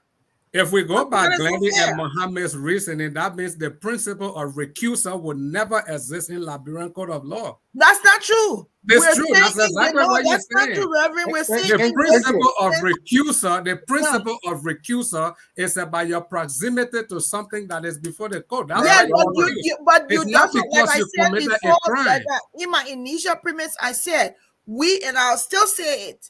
We do not know if this counselor is going to be lead prosecutor. The little that we know now is that he's the executive. It does matter for me. It does matter for me. Because there's so many other people who have other proximity to warlords that we've allowed and we've worked with. No, so why are we criticizing him now? Thank you. Then if I might just add, look. Let Aliyu add before you. Let Aliyu come. Okay, yeah. Go ahead, I Ali. want to be fair to Aliu. There's not a lot. There's not a lot to say, but this is not. It's not one of those difficult debates. If he's appointed as executive director and he accept and assume that position, that's automatic recusal. He cannot represent anybody in there. So I don't know what the whole big word recusal. Because he is drawing out. He's drawing out the framework that's going to judge the people. But then it's who he represented in the past has nothing to do with his portfolio in law. It got everything to do with it. Director. Now here's the thing. For me, I don't care whether he's appointed or not. I don't care whether he gets that job or not. Personally, I don't know Jonathan Massaquoi. But what I'm saying to people is, in order to just accuse someone, come up with something more reasonable. But you can't say you accuse him to be amoral because he represented someone. No, or he spent money to go to law school just to represent people. No, that's not what he's saying. They're not questioning his morality because he represented them. It's a conflict of interest. Because because you represented them, and now you have to draw out the framework that people are going to use to judge them. Then there's the argument. I'm sorry. Then the argument does not make sense. He represented Agnes Cllr for another case. He represented. I'm coming now. I'm coming. No, it's not. He represented Jibri. For participating in the I'm coming, Dennis. I know you want to push me, but I'm coming. Just hold on. He represented. Listen to what I'm saying. Okay. He represented Agnes Cllr for her participation. It has to do with the Liberian Civil War. And Did this he win the war case? we're talking about is the Liberian Civil War. We know that. Did he win the case? It doesn't matter whether he won. No. It matters. So that case has laid to rest. He has picked up a new portfolio. If Edna is going, listen now. If Edna is going to court again, it will be another victim taking Edna to court. At this time, Edna has to have a lawyer, and he cannot be any lawyer at this time. So I don't understand it. I don't understand the debate. All right, good. Mr. Dukley, go ahead. Your last point, then we move. Yeah, I was just going to say, I think we are in a territory that we shouldn't be in, and just because he represented Agnes Cllr, on that basis, he's automatically in a position of conflict of interest. I don't think that's accurate in law. As a lawyer, you don't choose who you represent, or if you choose who to represent. Yes, I misspoke. I meant to say that lawyers for the counties that don't choose people. I meant to say you choose. I misspoke. Yeah, but you have to agree. You can still. This guy has zero conflict of interest. If it's assigned to you, you can choose not to. What is different from you saying you don't choose your clients? No. You can decide no, but you don't even worry about that client's case. But that's the point, right? Go ahead, Glenn. But Glenn, my point here is if our basis of he needing to recuse himself, and if the basis of his conflict of interest is only simply because he represented Agnes Cllr in a war crime court in England, or whatever it was, I don't think that's sufficient enough to say. But on that basis, he should not be head of this war crime court. I don't think it's fair to him, especially when he, as an individual, has not been charged with any crime. We don't know if he committed any crime in the past, etc. And even so, like Brother Muhammad said, Agnes Cllr was found not guilty. It doesn't matter if it was on technicality. No. Okay, he represented Agnes Cllr against Massa Washington. And Massa Washington was in America when they formed Massa Washington. He won a case, and just say he won. Don't speak for Massa. Yeah, so it doesn't matter. What kind of case is that? If anything, you fault the Liberian justice system. You don't fault Massaquoi for it. No, nobody is faulting Massaquoi. People are saying, okay, let me ask you this one.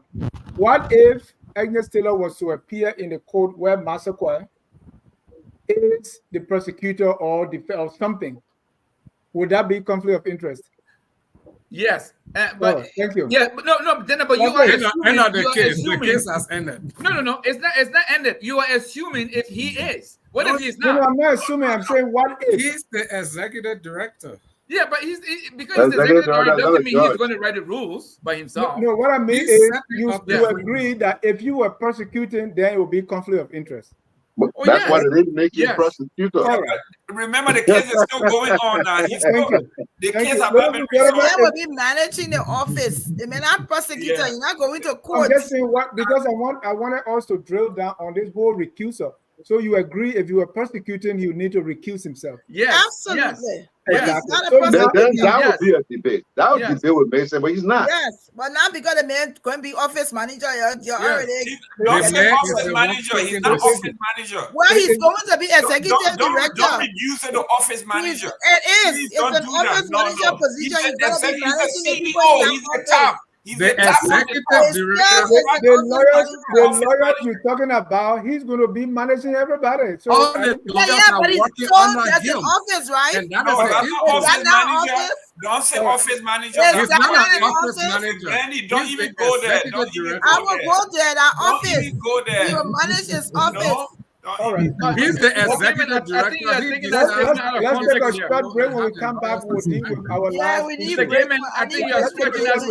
I do not think a war grant code for Liberia will be the best thing. We are a very small country made up of less than maybe 4 million persons. And the interrelatedness of the families are so tight. If you drag one person to court, the families that are attached, it will just have a ripple effect.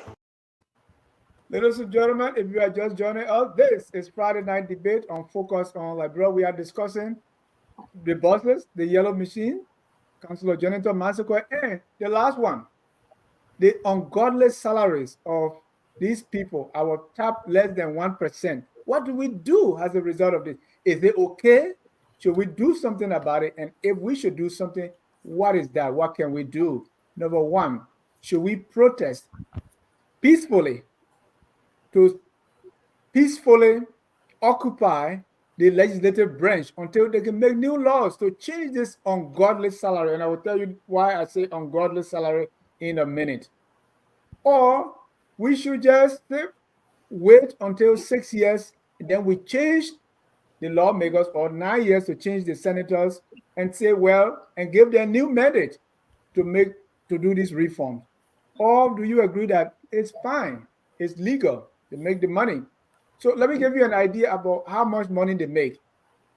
When President Joseph Boakai was vice president, he was making this amount, according, and I'm getting this from what he posted, he was making $350,000, 112. That's how much Joseph Boakai made. And that means, if you convert that, that means President Boakai was making $175 per hour. The average civil servant in Liberia does not make up to, or let's say, if we want to be very liberal, we say make $150 a month. The vice president was making $175 a month. Let's look at VP Jeremiah Cohn. When he was senator of Nimba County, he made $240,000 in salary alone. His allowances were approximately $24,000. So if you make $240,000, it means you are making $120 an hour. Glendy, who is the director of nursing, no, I don't think she makes that, but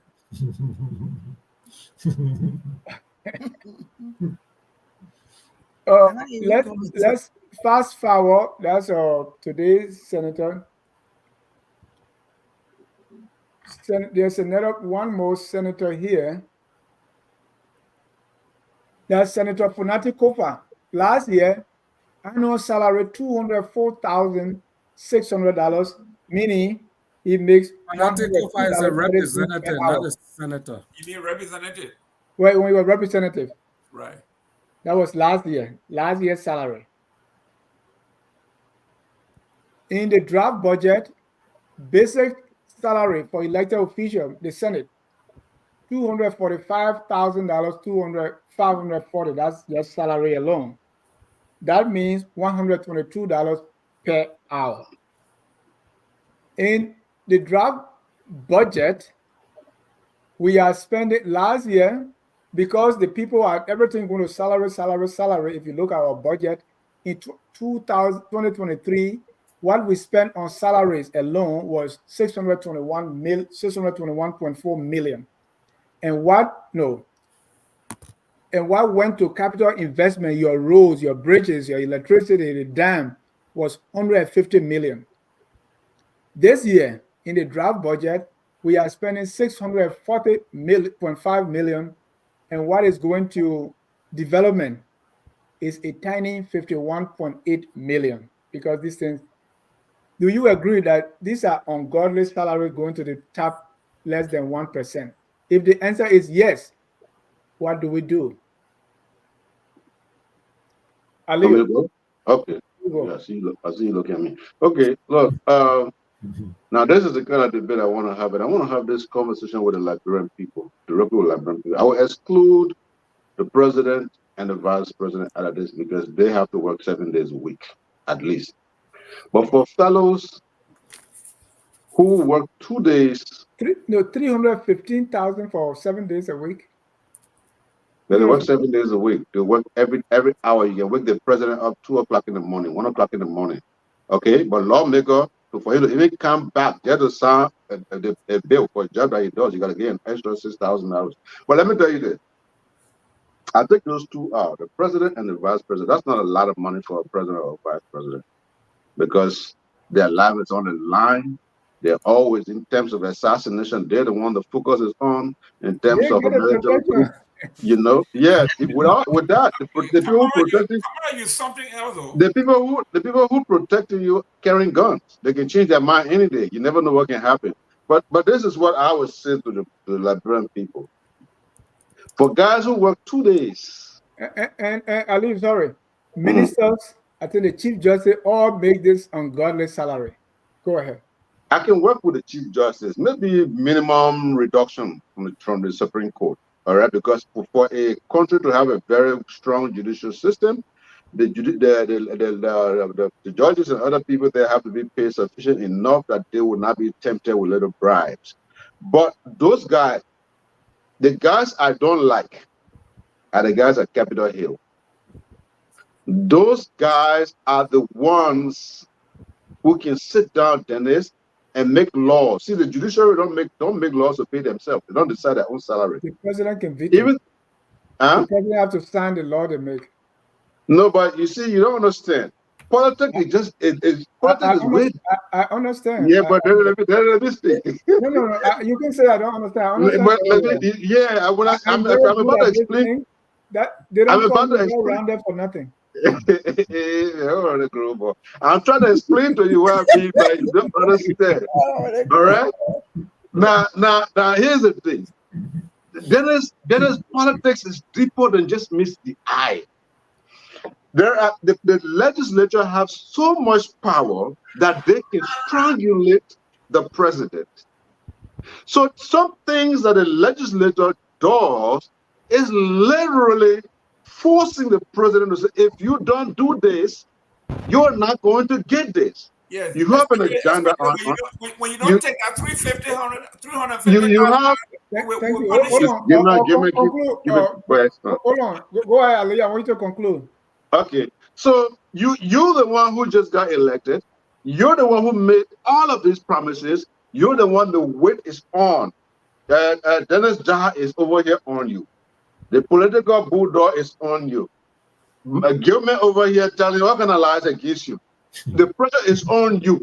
The legislators are like, well, this is going to be our bonus, our bonus, our bonus. If you really want to achieve your agenda, we have to get these. Then in a country that is so gullible, if you refuse, the legislature take the bill, they carry it back in the house and keep it there like they have done in recent time. You can't find it. Everybody looking for it, they can't see it. What do you do? So look, my thing here is the people, the Liberian people must go to that house and make series of demands. One of those is to bring those guys' salary down to between $2,500 to $3,000. Secondly, they do not get gas coupons because Liberians don't get gas coupons. They do not get scratch card because Liberians are not giving free scratch card. In fact, the few minutes they used to give them free every time, they took that away from them. You got to take all of this nonsense from these people so that most of this money can go to actual development. If the Liberian people do not do that, let me tell you, no president in Liberia, no president with the way the law is structured, this Republican nonsense you took from somewhere else and took to Liberia. If it is not changed to suit what works in that region, no president can do anything successful in Liberia. So what should we do to change it?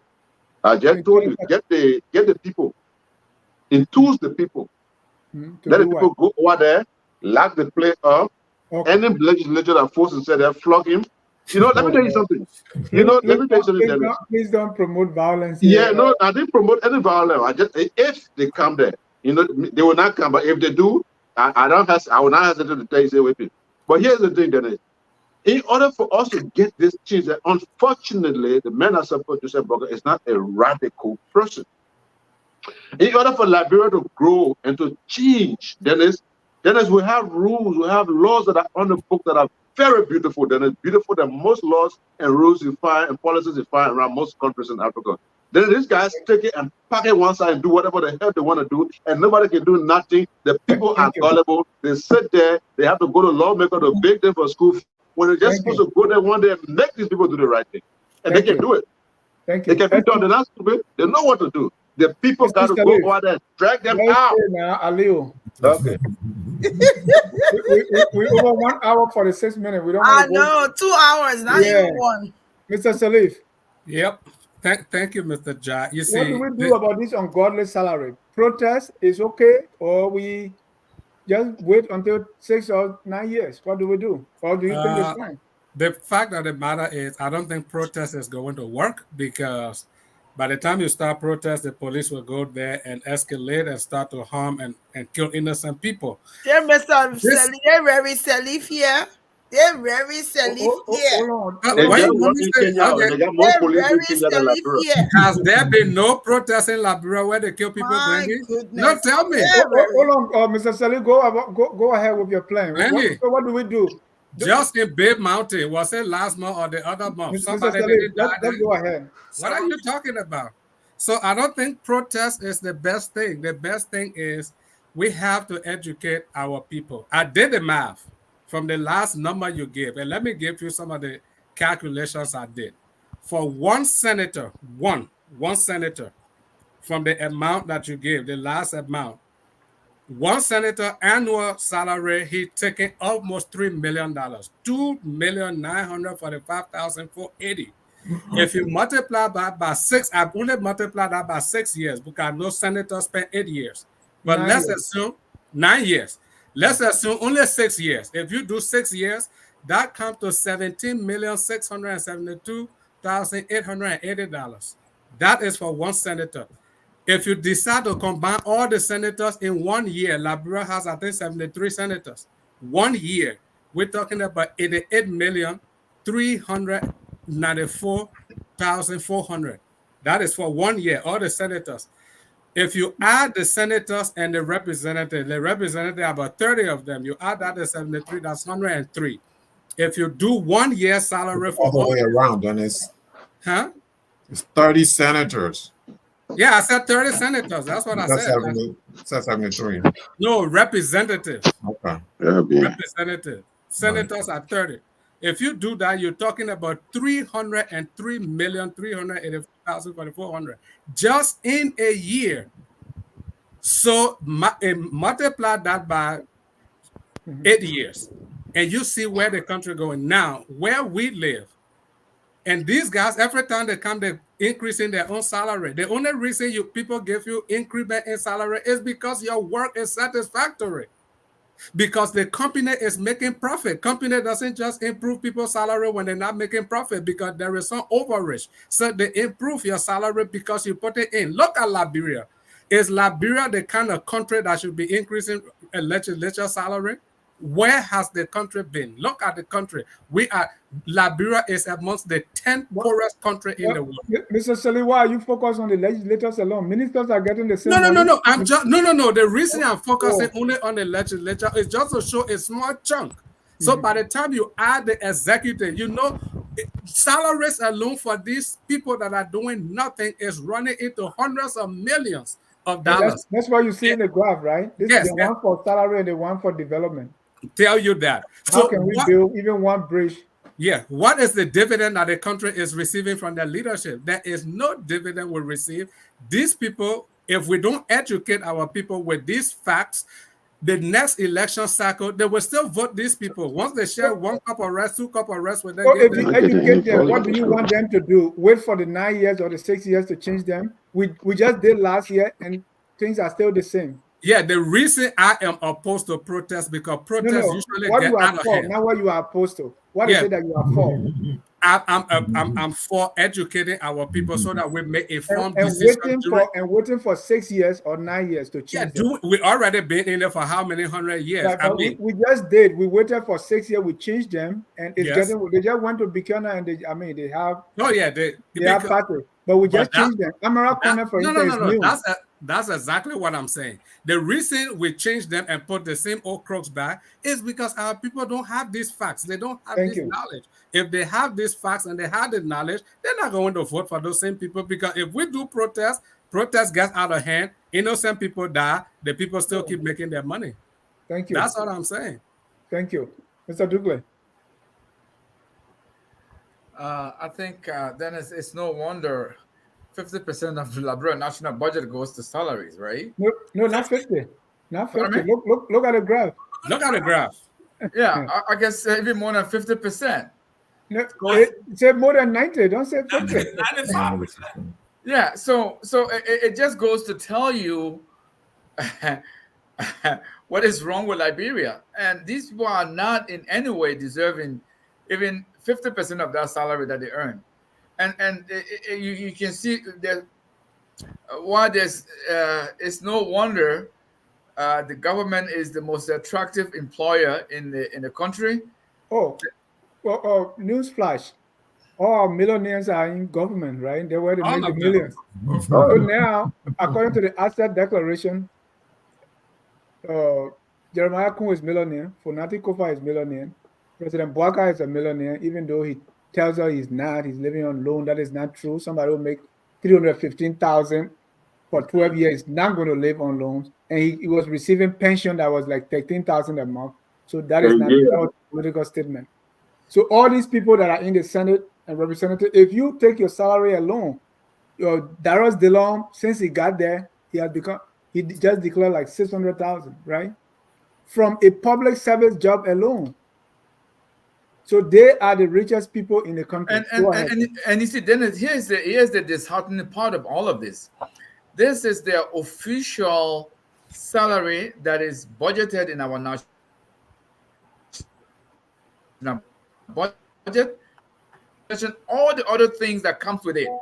Okay, so these people are not going to easily accept any changes to these undeserving salary that they are making. So the only way I think a meaningful change can happen is to come up with a way to protest in a sustained way and in a peaceful way. Now, I remember one time somebody questioned Madam Ellen about some bill she was trying to get across in the House, and she goes, these people make their own salary. I can't do anything. I don't have anything to do with it. When she was trying to defend herself. So these people cannot and they will not easily accept any changes to their salary unless we hold their feet to the fire. And this particular issue, the way we can hold their feet to the fire is to protest, and protest in a sustained manner to make sure that we get the change that we want. Because Dennis, trust me, this is the main reason why these people actually run for this position in the Senate, in the government, and anywhere else in the government, because this is the place you can get rich overnight. This is the place where you can do almost anything and get away with it when it comes to making money. So thank you. Let me also tell you, I'm coming to you, Mr. Gilman, is if you make $240,000 a year, one senator, let's take my own Sino County for instance, the entire county gets $200,000 for the whole year. So one person is making $245,000 plus more, because this is just salary. The entire county is $200,000 for development. And when they give that money, they preside over it. What do we do, Mr. Gaiman? Well, I know you may not want to hear what I say, but I, Lib- I will hear it. I have to. Liberia is a failed state. Liberia is a failed experiment, and it is doomed. There is nothing we can do. When I saw what happened in Kenya the other day, where the people forced the president to back down, he says, "I concede. We are going to retract what we were doing."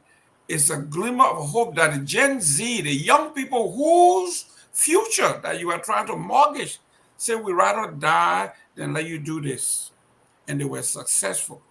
For the average person in Liberia, you have no chance.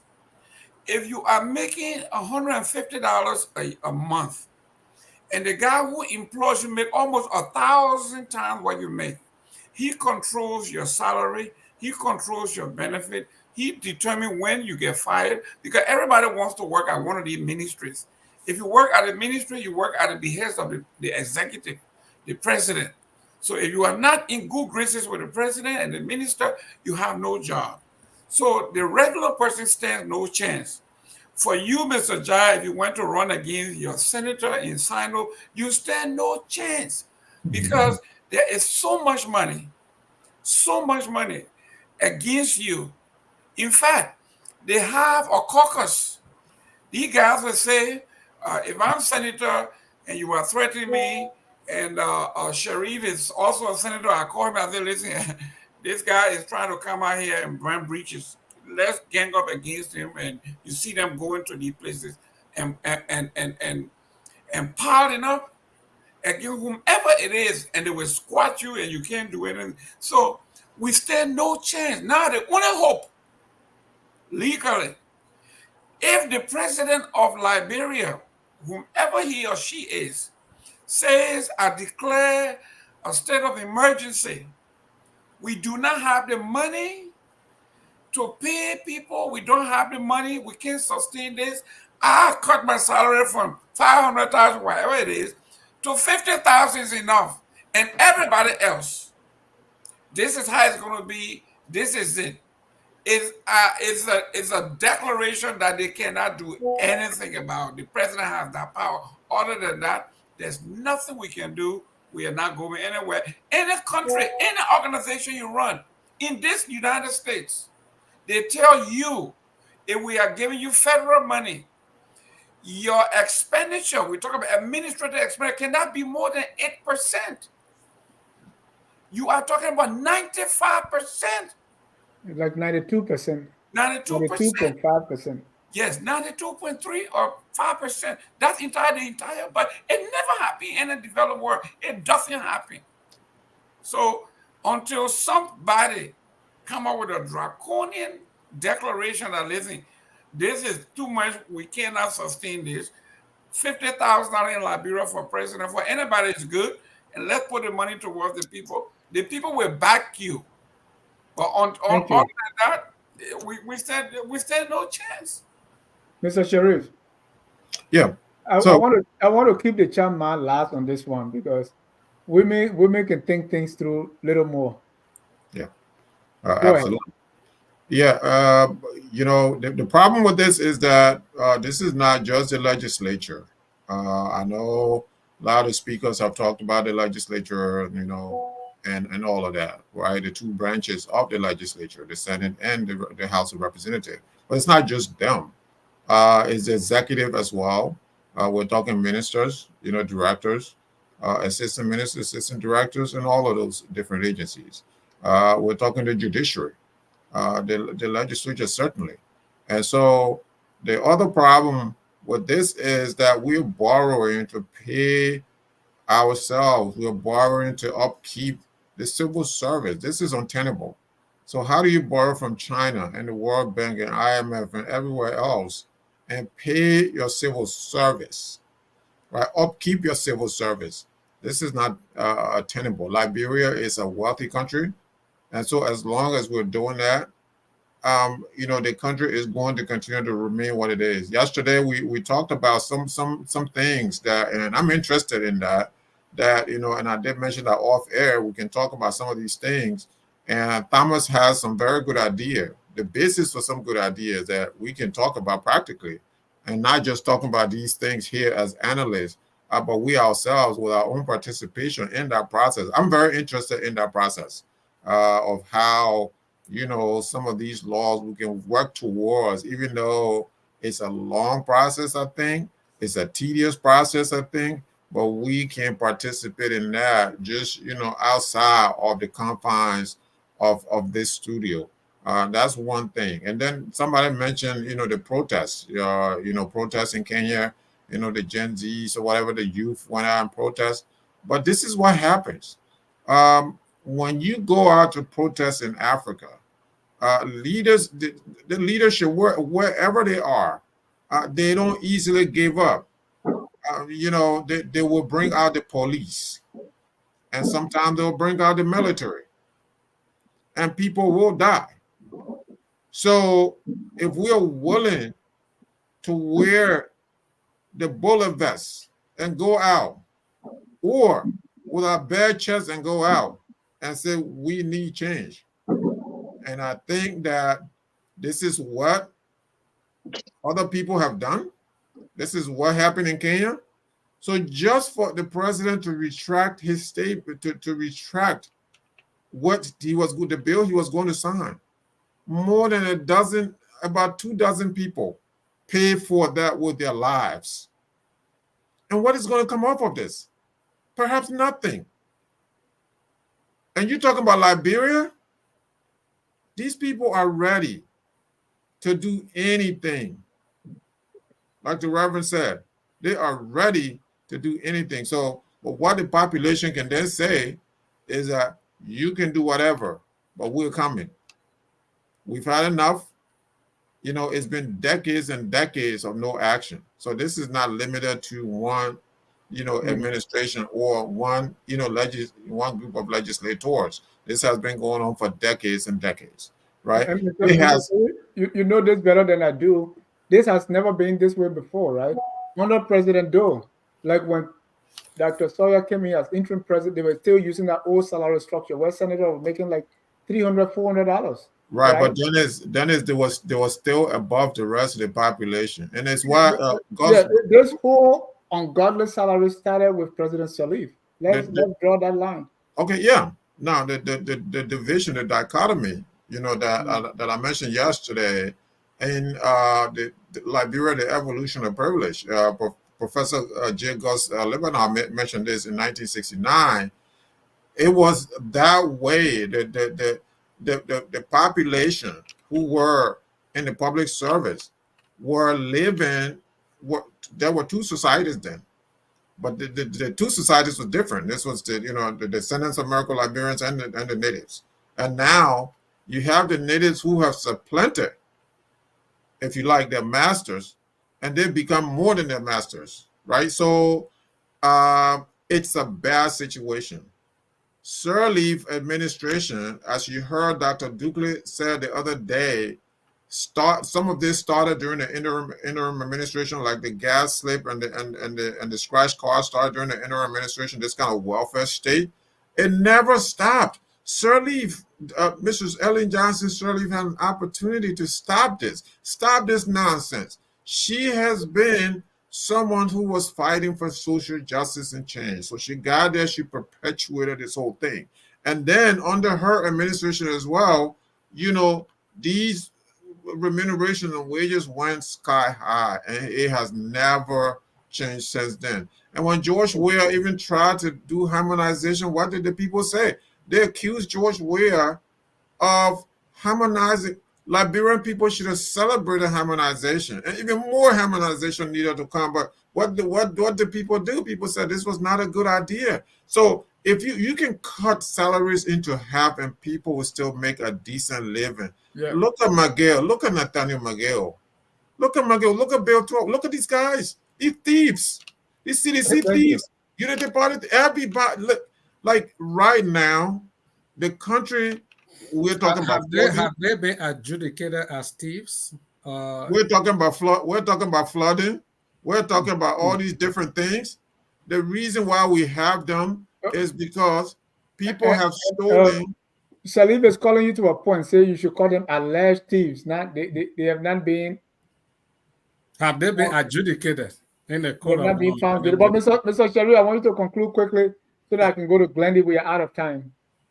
Yeah. So basically, what you're going to have is, as long as this theft of the the nation is still being robbed, lawfully and unlawfully, unlawful and lawful plunder of the state, of the Liberian state. As long as this is going on, you're not going to have the kind of development perhaps that you have in Ivory Coast or some of the, or Senegal, maybe in some of the African countries in the neighborhood. So it is a very sad thing, but I still entertain the hope that we, who are doing all this talking and so on and so forth, that we can also be part of the solution and not just sit around and do the criticism, but we can go in and say, this is our contribution, and let them reject. Let it be rejected, but it shouldn't be for the lack of doing anything. So I think we should do something. Thank you. And today I call few senator and representative. Nobody picked my call. Of course. I'm looking for partners. Most of the time we say the buck start with the president. And let's see President Bouaka, what he said. Loans go to IB Bank, I borrow money more than 5 times because I want to make sure I have something in my account that I can live by. I mean, the fact of the matter is that you didn't hear it. Let's do it again. I live on loans, go to IB Bank, I borrow money more than 5 times because I want to make sure I have something in my account that I can live by. So after making $315,000 a year for 12 years, and now he was getting pension under President Weah, he said he lived on loan because he needs something for daily survival. I don't know if you believe that, but I don't. Glendy, what do we do with these ungodly salaries? So, Rosa Parks protested. Martin Luther King protested. Protest is not illegal. Protest is the rights of the people to express their discontent, to raise awareness, to seek change, to build solidarity amongst themselves, and to exercise their rights. So when we come up the notion that, protest, I don't like protest because it does this and it does that and people die, I think that's wrong. I think we should educate our people so that they understand that these things are not acceptable. To hear a lawmaker making how much a month, when some other year we can work the triple doubles, we won't even get that. And the average Liberian is not even making 1/3 of that. I think the only thing, and I like that Mr. Gaiman mentioned Kenya. The problem with Liberians is that we don't have the tenacity and the willpower to put forth a cause and to stick to it.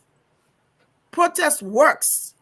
Yeah. And I think it's the only message that the lawmakers will hear. The budget is started from the executive branch, and then it goes to the judicial branch. Those 2 branches of government, they control that. They can make the change. And I think to be able to effect a change in this huge amount of salaries that they get, it may only be able to come through protests and organized protests. Who should we protest against? You should protest against the government. Where does the budget come from? So the government, there's 3 branches in the government. Yeah. The executive makes the budget. The lawmakers pass the budget.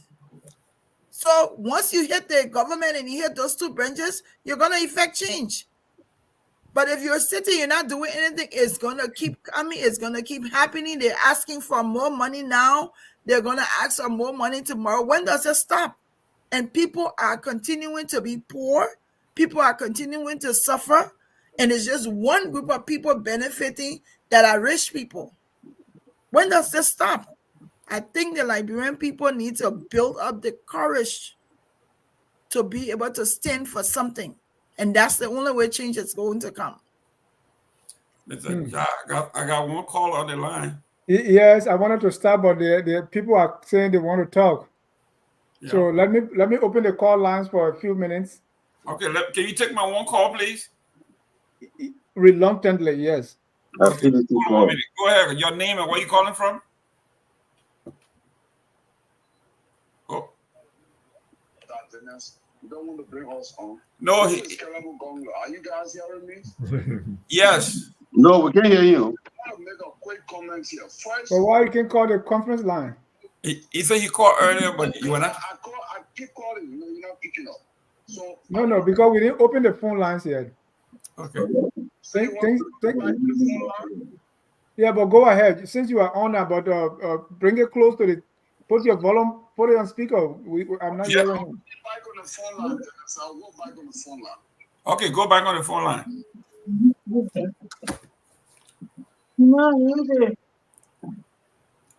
Yes. It is a national. It's a Glendy. We have to do something. 98% of our budget cannot go to few people, and the rest of the nation. I mean, you take some visitors to Liberia and go and see. It's embarrassing. No electricity, no water, no roads, nothing. Nothing. Jerome, during the election, I had a friend who was one of the observers from ECOWAS. A friend of mine who lives here is now lecturing in Nigeria. He actually tweeted me live. He said, Douglas, I didn't see anything that I needed to see in Liberia. What is it? Is this the country you've been telling me all along? I mean, I just didn't know what to tell him. Thank you. We have so many callers here tonight. Go ahead. People want to talk about this. And if you are watching Focus on Liberia a couple of days now, we have given this a name. And we call that the criminalization of the state. This is a political word, it's not legal. So what that means is if you use the law to make bad things legal, in other words, you can make a law say we can drive in the third lane, we can go against traffic, it's legal. You are criminalizing the state. If you give yourself salary and make your own rules to benefit you, something that other people do it, they go to jail, but you can make it legal. That's why when you talk, they say, oh, it's in the budget. It's a criminalization of the state. Let's take our callers now. We have many callers here. The first caller is Elvis Morris. Go ahead, Elvis. Sorry, Mr. Jai, you call me a fool, man. I'll tell you what, I'm coming to the answer soon. Well, hello to you and hello to the panel. Look, I said in the comment, we have to give praises to the progressives because those guys fought for something, even though they knew there was a risk to it, they could lose their life. We saw what happened during the rights riot.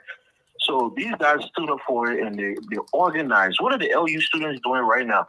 Instead of being militant and stopping people from going on the campus, are they organizing? Are they doing grassroots organization to get people to fight for their rights since they are the educated ones and should be in their revolutionary stage right now and getting people to go out and vote for what, to protest for what's right? Nobody has the cause. Nobody has the gumption to go out there and fight for the Liberian people. You had the crooks in the likes of Henry Costa who was bamboozling people and taking money from the government, and acting like there was some kind of leader in terms of fighting for the Liberian people. So, like people have said on this platform, if the Liberian people are here in America, I'm fine. I'm not so great, but I'm fine. So I worry on a day-to-day I will eat, how my children will be fed. I'm in America, but the reality is those who are there on the ground, if they can't stand up for their right, and they can't stand up to this nonsense when people getting paid hundreds of thousands of dollars and they're still living in abject poverty.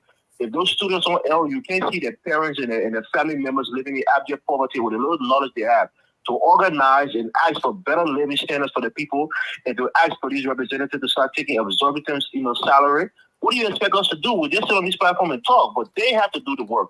They're the one living in the misery. If they can't do anything, we're not going to come down for America and protest for them. So if the people who are listening, they can't do it, we're not coming down to do it for them. That would be my take on this whole thing. Thank you. Thank you. Thank you. Let me bring on the next caller there. That will be Solomon Sampson. Solomon, you're live. Good. Thank you, Mr. Jack. Good evening. Good evening to you and the panelists. Go ahead, sir. You know, our situation in Liberia, let's try to look at some solutions real quick. Not to waste any time about this lawmakers, humongous salaries. We have to start with educating our people. And the board should start with us on this line right now tonight. I hope that moving forward, this topic will not just be talked about tonight or tomorrow and then drop. And then because new things are happening, different things are happening every day. So let us not forget this topic. We should bring it up every now and then. Okay. That is one way that we can create awareness. And like the other brother Cllr was saying, we ourselves need to step up. The last caller said he's in America, he's not worried about day-to-day food. And so with that mindset, nothing will be changing like Liberia. Just because we are okay does not mean the entire country is okay. We need a social activist organization where we need resources, especially financial resources, where we will get lawyers that can draft rules and regulations, that can go into the Liberian Constitution and know and see the changes that need to be made. And then we get on grind to our people and educate them that these are the things we want our senators to change. Let's have a plan and let's present these things to our senators and representatives. Thank you. That is the way we can do it. Thank you. Not to waste too much time. Thank you. Thank you. Appreciate your call. Let me go to our next caller. Caller with 401 area code, your name, 484 area code, your name and where you calling from. This is Ahmed Sharif Dennis. Oh, Ahmed, go ahead, sir. You're live. Thank you. I call on the show. Actually, the topic on the flooding got my attention because, in my capacity as the former Deputy Executive Director for National Disaster Management, I think I have a little more to contribute to the story. Great. Now, if we look at Monrovia, I think all of your panelists over there saw Monrovia when Monrovia was a normal place, like in the 80s. We did not see flooding. You would ask, so what changed? What happened? Well, all of our drainages in Monrovia have been clogged over the years, and that has never changed. The drainages in Bytown right now is a Gulf forbidden area. If you are going to say Bytown, anywhere from Bytown to Cllr and going towards St. Paul Bridge, there is a lot of water that sits over there. Now, it may also interest you to know Capital Bypass that is hanging right over a cliff, even though people are living there. But all of those places never used to flood. But today, those are all flood zones. And what's clogging the drainages? Well, the drainages are not being cleaned since the war. Since the war, that's a matter of fact. Now, the roads were built around Monrovia. That was done by Madam Cllr, but nothing was really done to clean up those drainages. Now, it may also interest you to know that the sewage system in Liberia, for example, is not really a functional one anymore, because all of the systems that goes through Monrovia used to end up in the place in our late Liberian term, we used to call it Fufu Factory. Okay? But there is no more anything of that nature. So what the City Hall does from time to time is to take a truck and go to those individual sewage tanks and remove some of the human waste from there. But beyond that, what is really causing the flooding? Monrovia was actually established for maybe a population of about 400,000. Now you have over 1 million plus people living in Monrovia, and everybody is trying to live in the center of Monrovia. What does that do? People are going to try to live as closer as they can to the town as possible. So we got the buses now, so we don't have to be close to them. Okay, so the people are building in those waterways. They are building in swamps. They are building in all of those places. So do you see why we have all of these flooding, all of this flooding? It's just that simple. Okay. This is why we are having all of these problems. And until we can go back to really thinking about how we can change that, that is going to continue to happen. But Mr. Sharif, what have successful governments done to solve that problem or to mitigate that problem? Nothing? Well, the problem that was actually really prevalent, for example, in the last administration. Now, in the early administration, there was a lot of goodwill towards Liberia. Okay. I see you pivoting. Excuse me? Go ahead, sir. I'm listening. I'm only cracking a joke. Sometimes I'm not good at it. Go ahead. Oh, you're cracking a joke. I'm saying something. All right. There was a lot of goodwill towards Liberia in terms of debt waiver, a lot of donations that came into the country, and all of that. Now, if you see that in the George Weah administration, most of those things dried up. So what was the government really working on? They were basically working on whatever revenue the country could raise, and it's what they used to actually pay for most of the services. And a lot of that road became one of his priorities. So successive government have not done anything. Successive government have not done anything about this drainage issue. About Central Monrovia, no. But we built a paved road from Ganta all the way to Logato in Africa. He also paved the road from Ganta all the way to... I get that. I was talking about the flooding. I was talking about flooding. People are talking that, oh no, he did not even pave one single mile of road. That's not true. Thank you. Thank you. Thank you. I appreciate you adding that. Mr. Flomo Livingston, you're live. Yeah, I mean, Mr. John, thank you. Good show today. Mr. John, I mean, I have to correct you. You can be rich and live on loan. The president was not wrong. In the United States, you have people like Bill J or Elon Musk who are billionaires and they still go to the bank and take loans. No, hold on, stop that. Don't play that with me. Does Elon Musk live on loans? Does he take loan for survival? According to what Buakai said. Does no, not a business. He said I'm taking this loan for me to eat. Stop that. Let's be honest. You love Buakai, but rebuke him when he's wrong. When he's not telling the truth, you gotta say it.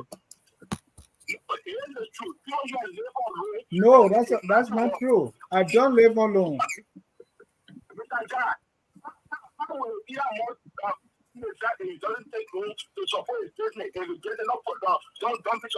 No, let's start with me.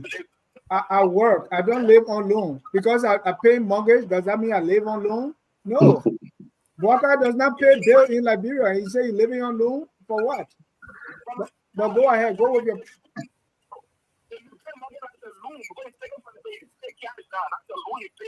But I don't live. I don't live on loan.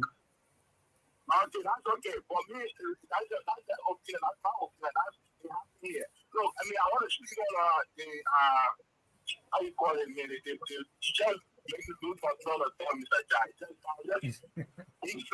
Because you don't do what you just did. The vice president was wrong to say that. He was taking in pension 13,000 according to his asset disclosure. He made 315,000 for 12 years. If you multiply that by 12, tell me what that is. That is 3 million. That is $3,780,000.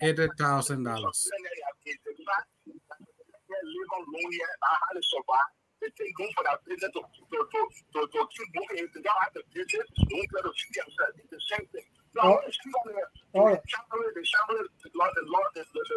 that make it. So there's only one way we can do that, Mr. John, is by having a referendum, by changing the constitution and putting into the constitution how much each senator or other representatives to make or president should make. Like for example, the president can make more into the constitution. We can do the same thing. That way, at least it's a set budget. Whosoever comes before, whatsoever after, it is the law. If the president will make 300,000, it's in the constitution. That's it. But unless we can do that, those guys will just keep paying themselves. Thank you.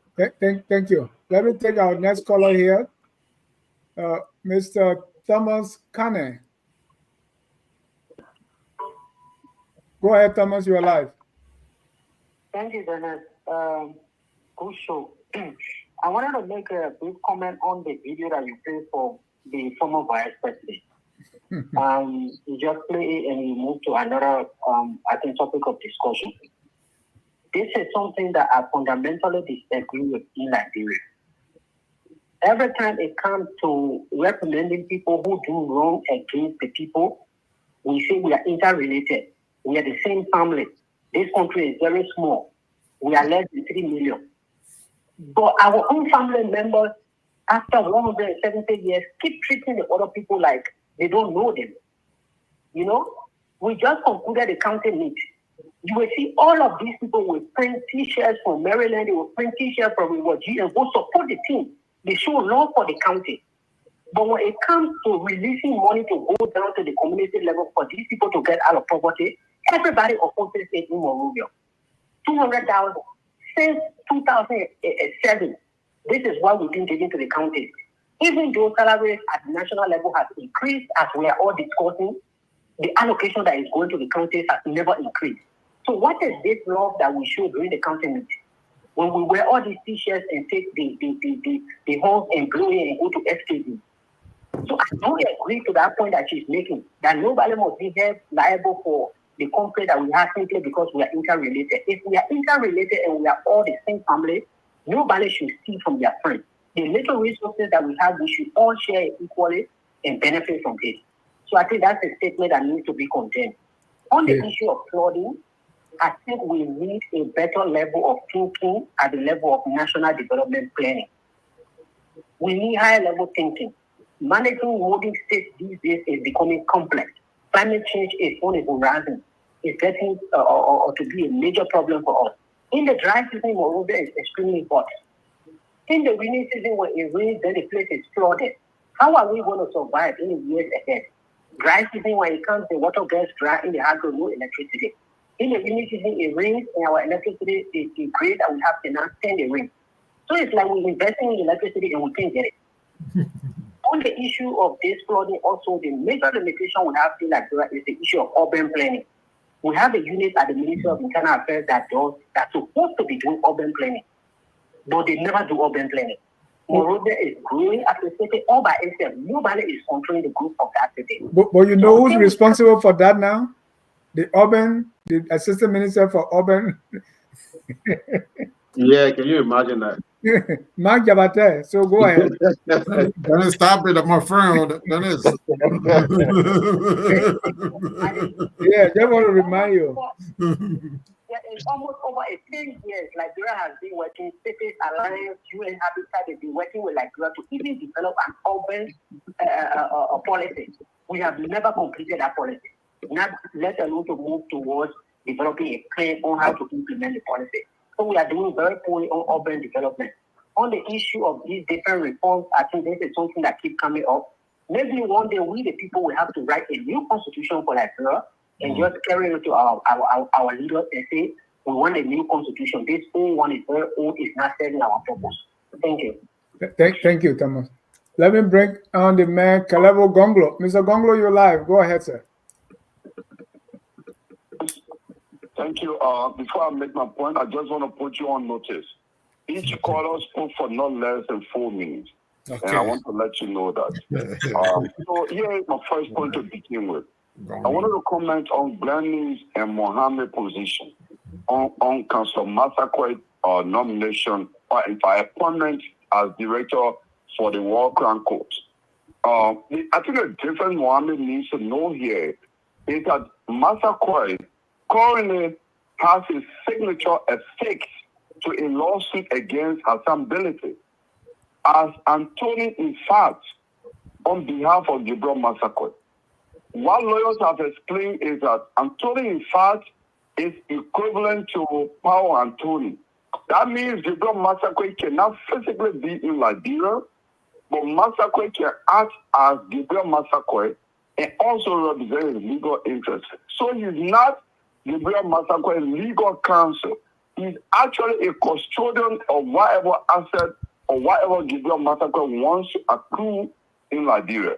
So he can sign, he can act on his behalf, and even if somebody wants to file a lawsuit against his actions, they can also sue Gabriel Massaquoi in the process of executing any act on his behalf by Councillor Massaquoi. You can also sue Gabriel Massaquoi because he's acting directly as like an attorney fact or someone who has the power of attorney.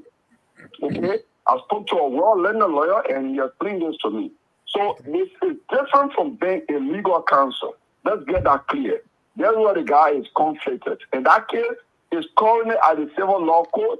A team of lawyers are preparing Hassan Billy to respond now to the lawsuit of $90 million. That's the guy who Bwaka appointed.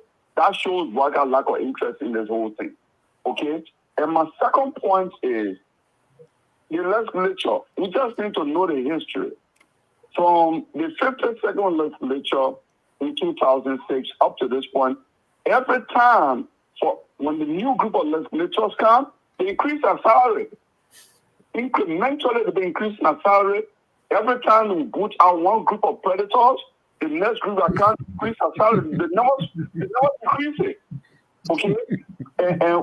and President Weah was not a good president in many respects, but he made some good proposals. On the referendum, President Weah proposed a reduction in the term of the president, the senators, and the representatives. The opposition led by Joseph Bwaka rejected that. President Weah, under his administration, like Mohammed alluded to that, instituted harmonization. Harmonization, the politics of harmonization led to Weah losing power, led by the opposition. So those are perhaps two good things that we have tried to institute, and the opposition defeated him on those. So we need to point that out. But, what I would say here is, my general comment is, JAS started running this, or FOL started running this criminalization of the state series, which is important. But the quagmire, which I may say maybe catch-22 for Liberia is, we are in a situation, we can't go forward, we can't go behind. Because we had a very bad choices to make in 2023. In the second round, we had a Buka Denser, we are to choose between a Sleeping Joe. Those were bad on the sensible choices for the country.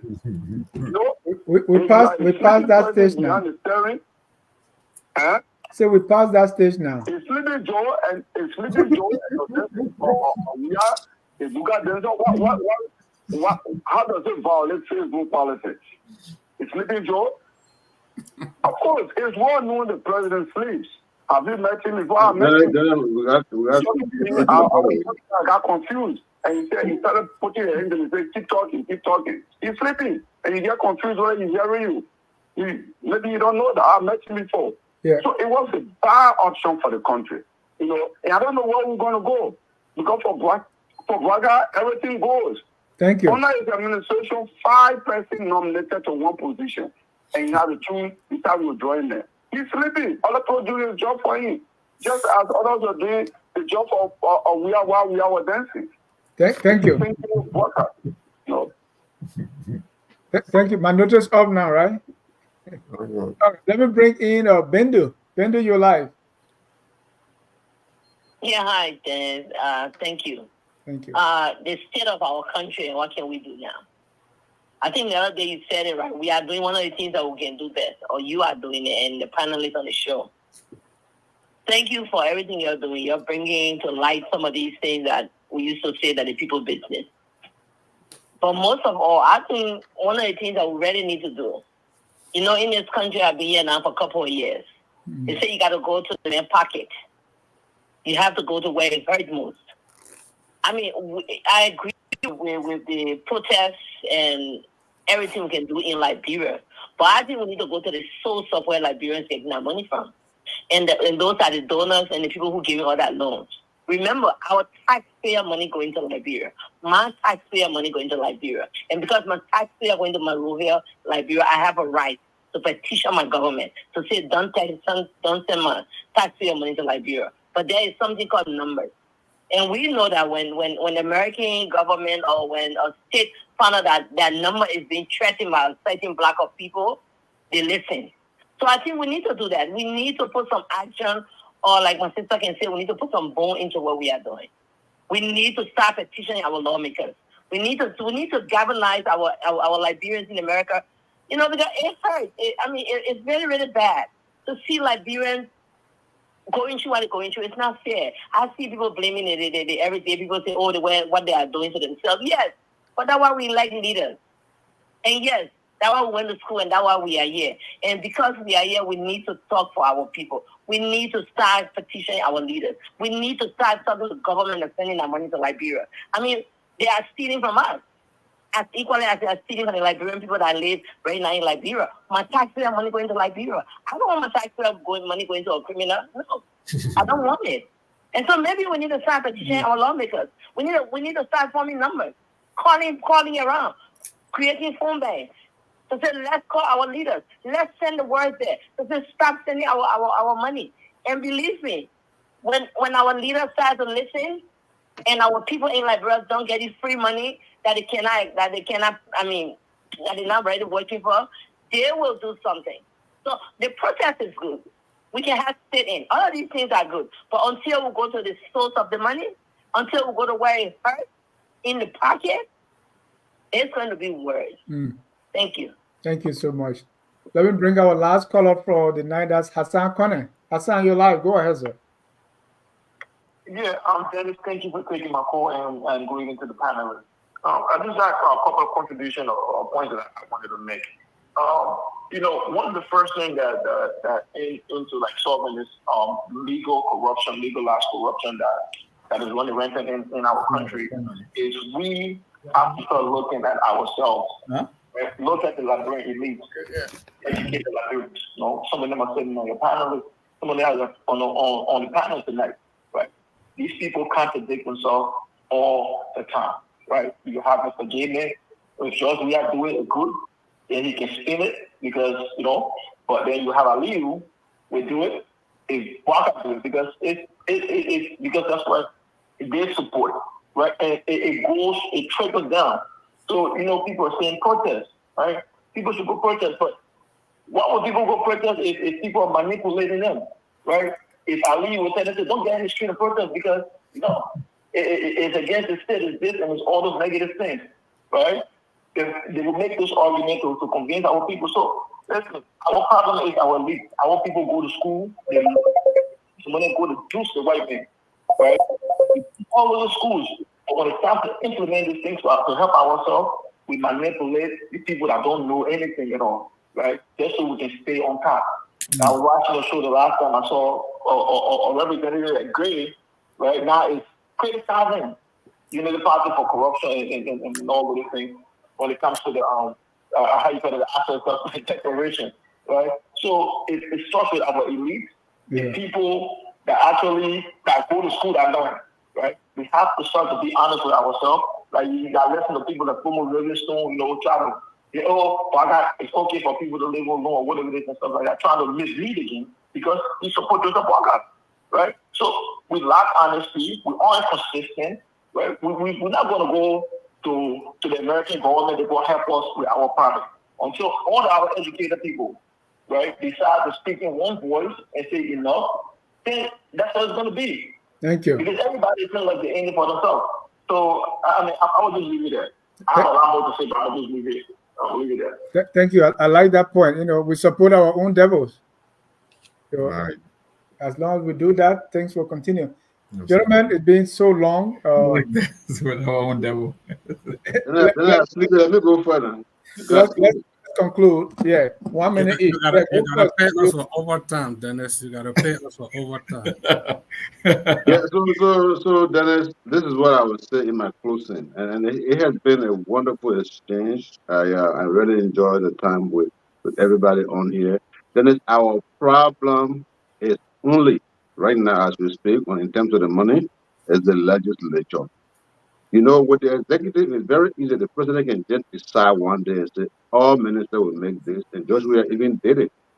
But the way he did it, harmonization did not work because he went after people who made $300 and $150, brought them down to $45, $50, and $75. You don't do that.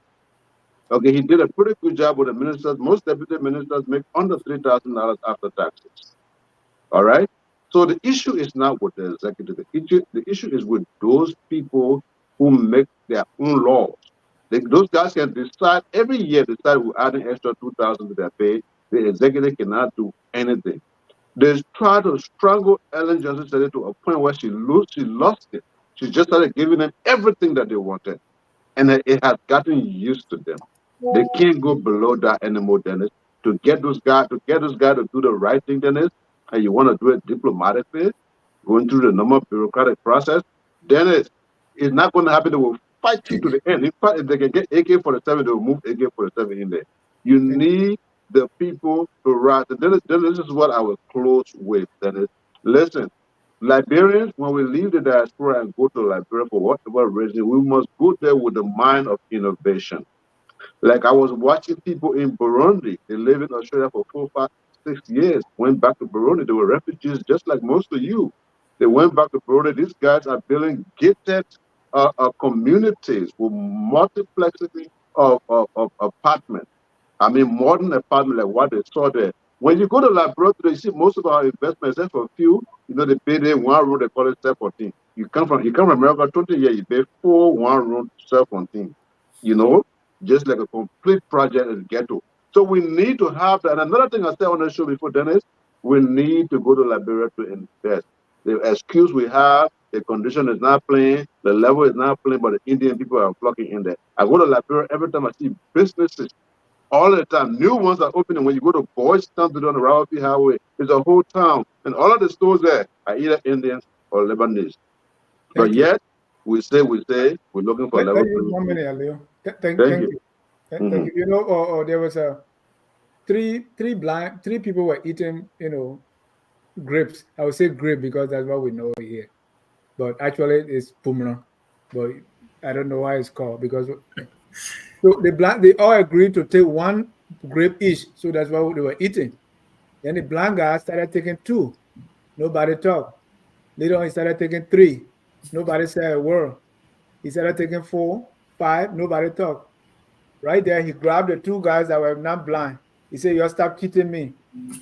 He said, "How?" He said, "I was blind. I'm taking 5. You're not talking to me. You're taking 10." That's the relationship between the president, the executive, and the legislature. That's a good one, Dennis. That's a good one. Go ahead, Aliu. Dennis, where do you get these things from? Mr. Dukle, what's your closing?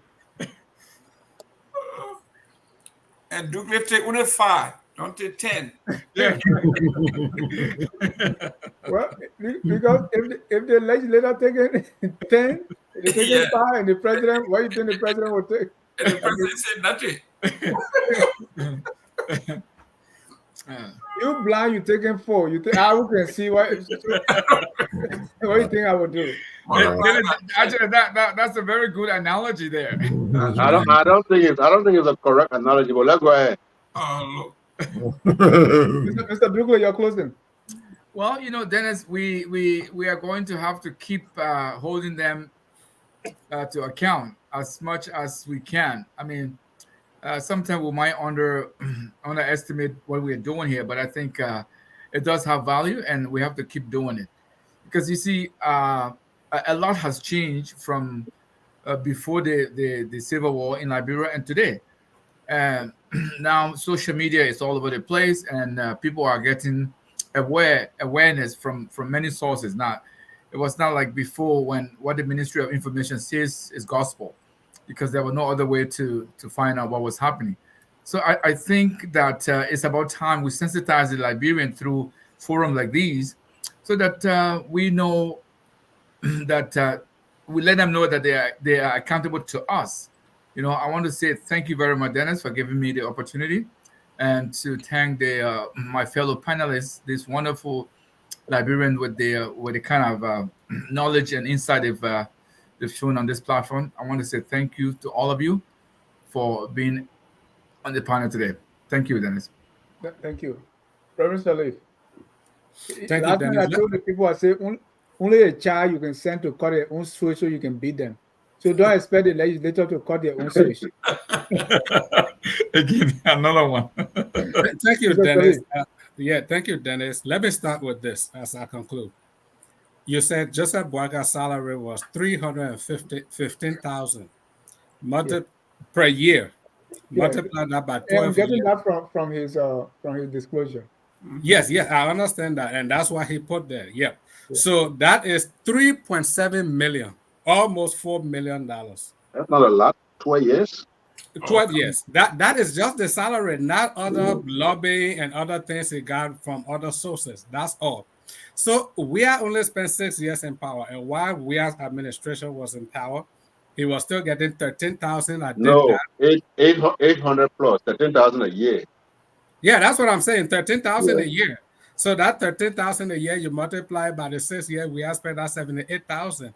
So if Joseph Boaga says that he lives on loan, then he was not qualified to be president because he's a man that cannot manage anything.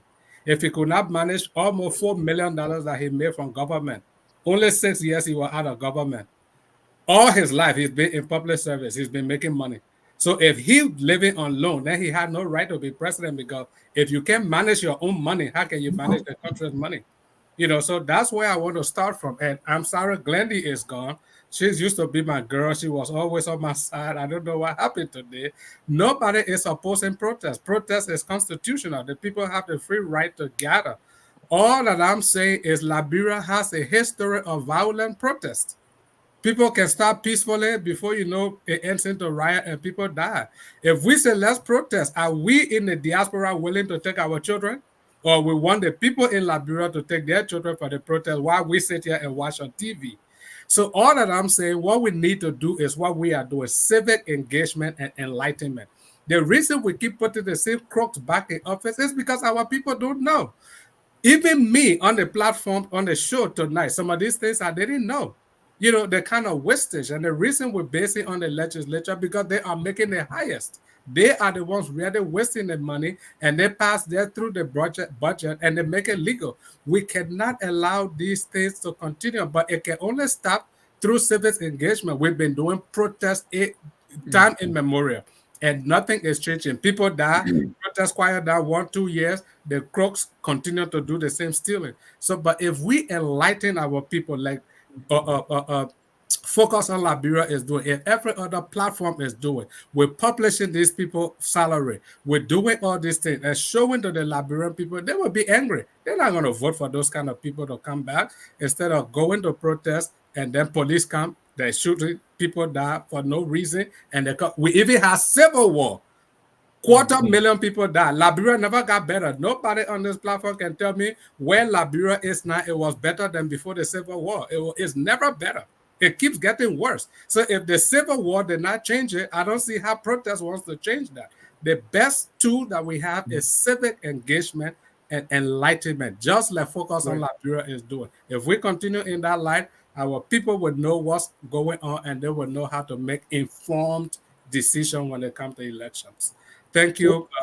After the civic education, the senator and representative will cut their own switch. No. We'll keep that. The Liberian people will keep them out of office. Oh, all right. Yes. Mr. Sharif, you're closing. Yeah, Dennis, I couldn't disagree more. You know what? Civil engagement, you can do all the talking. You can do all the writing. Some of these people don't even read newspapers. They don't read magazines. Some of these people don't even watch these shows. If they were interested in this, we would be the premier television station in Liberia. Some of the officials shun us. They don't watch this. So civil engagement, yes, that's one of it. But, peaceful engagement in terms of protest is necessary. It's necessary. It's necessary for those of us that talk. It's necessary for us to put ourselves in the line of whatever you want to call it, to lead these engagement, to lead these protests. It is necessary. The problem with Liberia, the Reverend mentioned that there has been protests for time immemorial.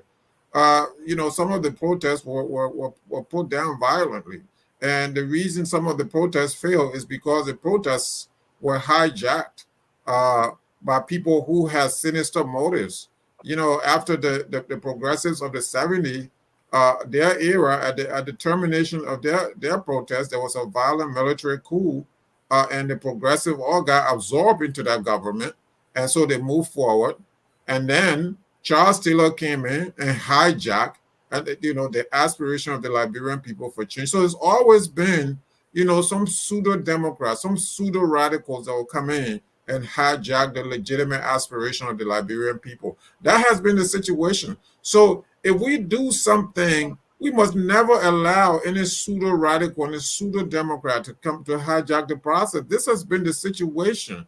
If I appoint you now and then you go ahead and become president, or you become something, and then you forget about everything else. So we cannot do that. Look, Dennis, you heard the lady on the line there, Benju. She was very serious about something. You heard Hassan Corner. You heard some people tonight who are very serious. So this is how gradually you begin to build something. So Dennis, I would like for you to keep in touch with these people. Make a list of this. Make a list of people who are legitimately serious about this, and let's begin to have discussion. Off camera. In places. One-on-one conversations. We can be part of the solution. Aliu mentioned another thing, which is, I think it's important also. I agree with him. Surprisingly now, I agree with him on that one.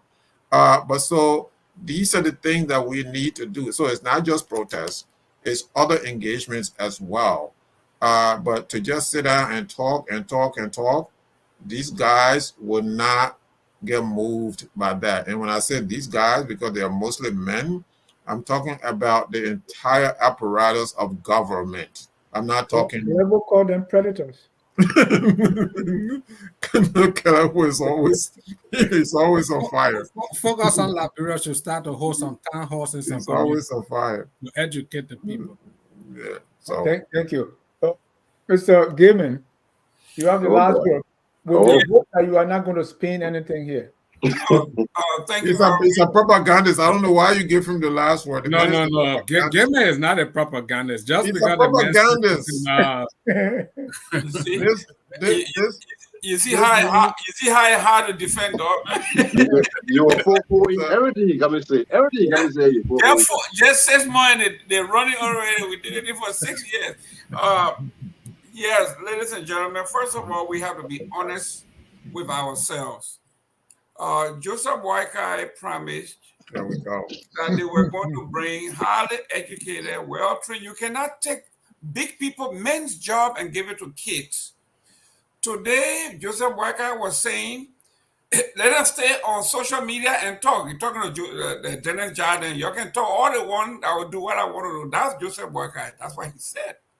Today, in the middle of the flood, I saw the Deputy Minister for Planning, Urban Planning, Mark Jabate, standing there making public policy. He said, don't blame government. All y'all want to do is blame government. I'm gonna donate 20 bags of rice. Y'all don't blame government. And he left. This is what we are talking about. If you are making promises to the folks that you are going to make changes in their lives, you say the people who were there, they were non-schooled, they were not educated, they had no experience, they didn't know what they were doing, and you were coming to rescue them, you were going to hit the ground running. And you see someone like Mark Jabate with that kind of portfolio, or Deputy Minister for Urban Planning. And he stands there and say, all you guys want to do is blame government. I'm going to donate 20 bags of rice. And he left. So, yes, we have to educate, but we also have to keep our leaders' feet to the fire. If it means protesting, yes, we have to do so. and it shouldn't be based on, well, Mr. Sherry can't take part in it because the last time he was on Joseph Walker's side, or Mr. Gamer can't do it because the last time he was on. Where were you when you were defending George Weah? It has to be a color. We have all agreed now based on the number that Mr. Jai just showed. Okay, if we know it's not even true, like there are a fraction of what is true, but the fraction alone is enough to irritate every one of us to collectively say, you know what, please, we need to bring not just, I mean, we're talking about 7% of the total budget going to development. That's just not fair. Okay, so until we can actually concretely do these things, we'll be spinning our wheels. I think we are getting somewhere though, that we are agreeing on this particular platform from all angles that it has reached a crescendo, that the money that is in government is too much, even more than what we have here in the United States, and that is not called for. Thank you very much for the night. Thank you. The flooding is 100% government failure. You see how the men talk before giving the last word? So now you know why I well, gentlemen, thank you so much. We warned him before he started talking. We cut him off. That propaganda. Let's close now. We thank you guys for coming. Thank you to Glendy also. She left because of engagement. Want to thank our viewers for watching, and even those who will watch later. Thank to all the callers that continue to contribute and to this kind of engagement. We will continue to do it because the criminalization of the state should end, must end. On that note, we will close with a song that says, "We are all Liberians, including the predators." Have a good weekend, everybody. We are Liberians.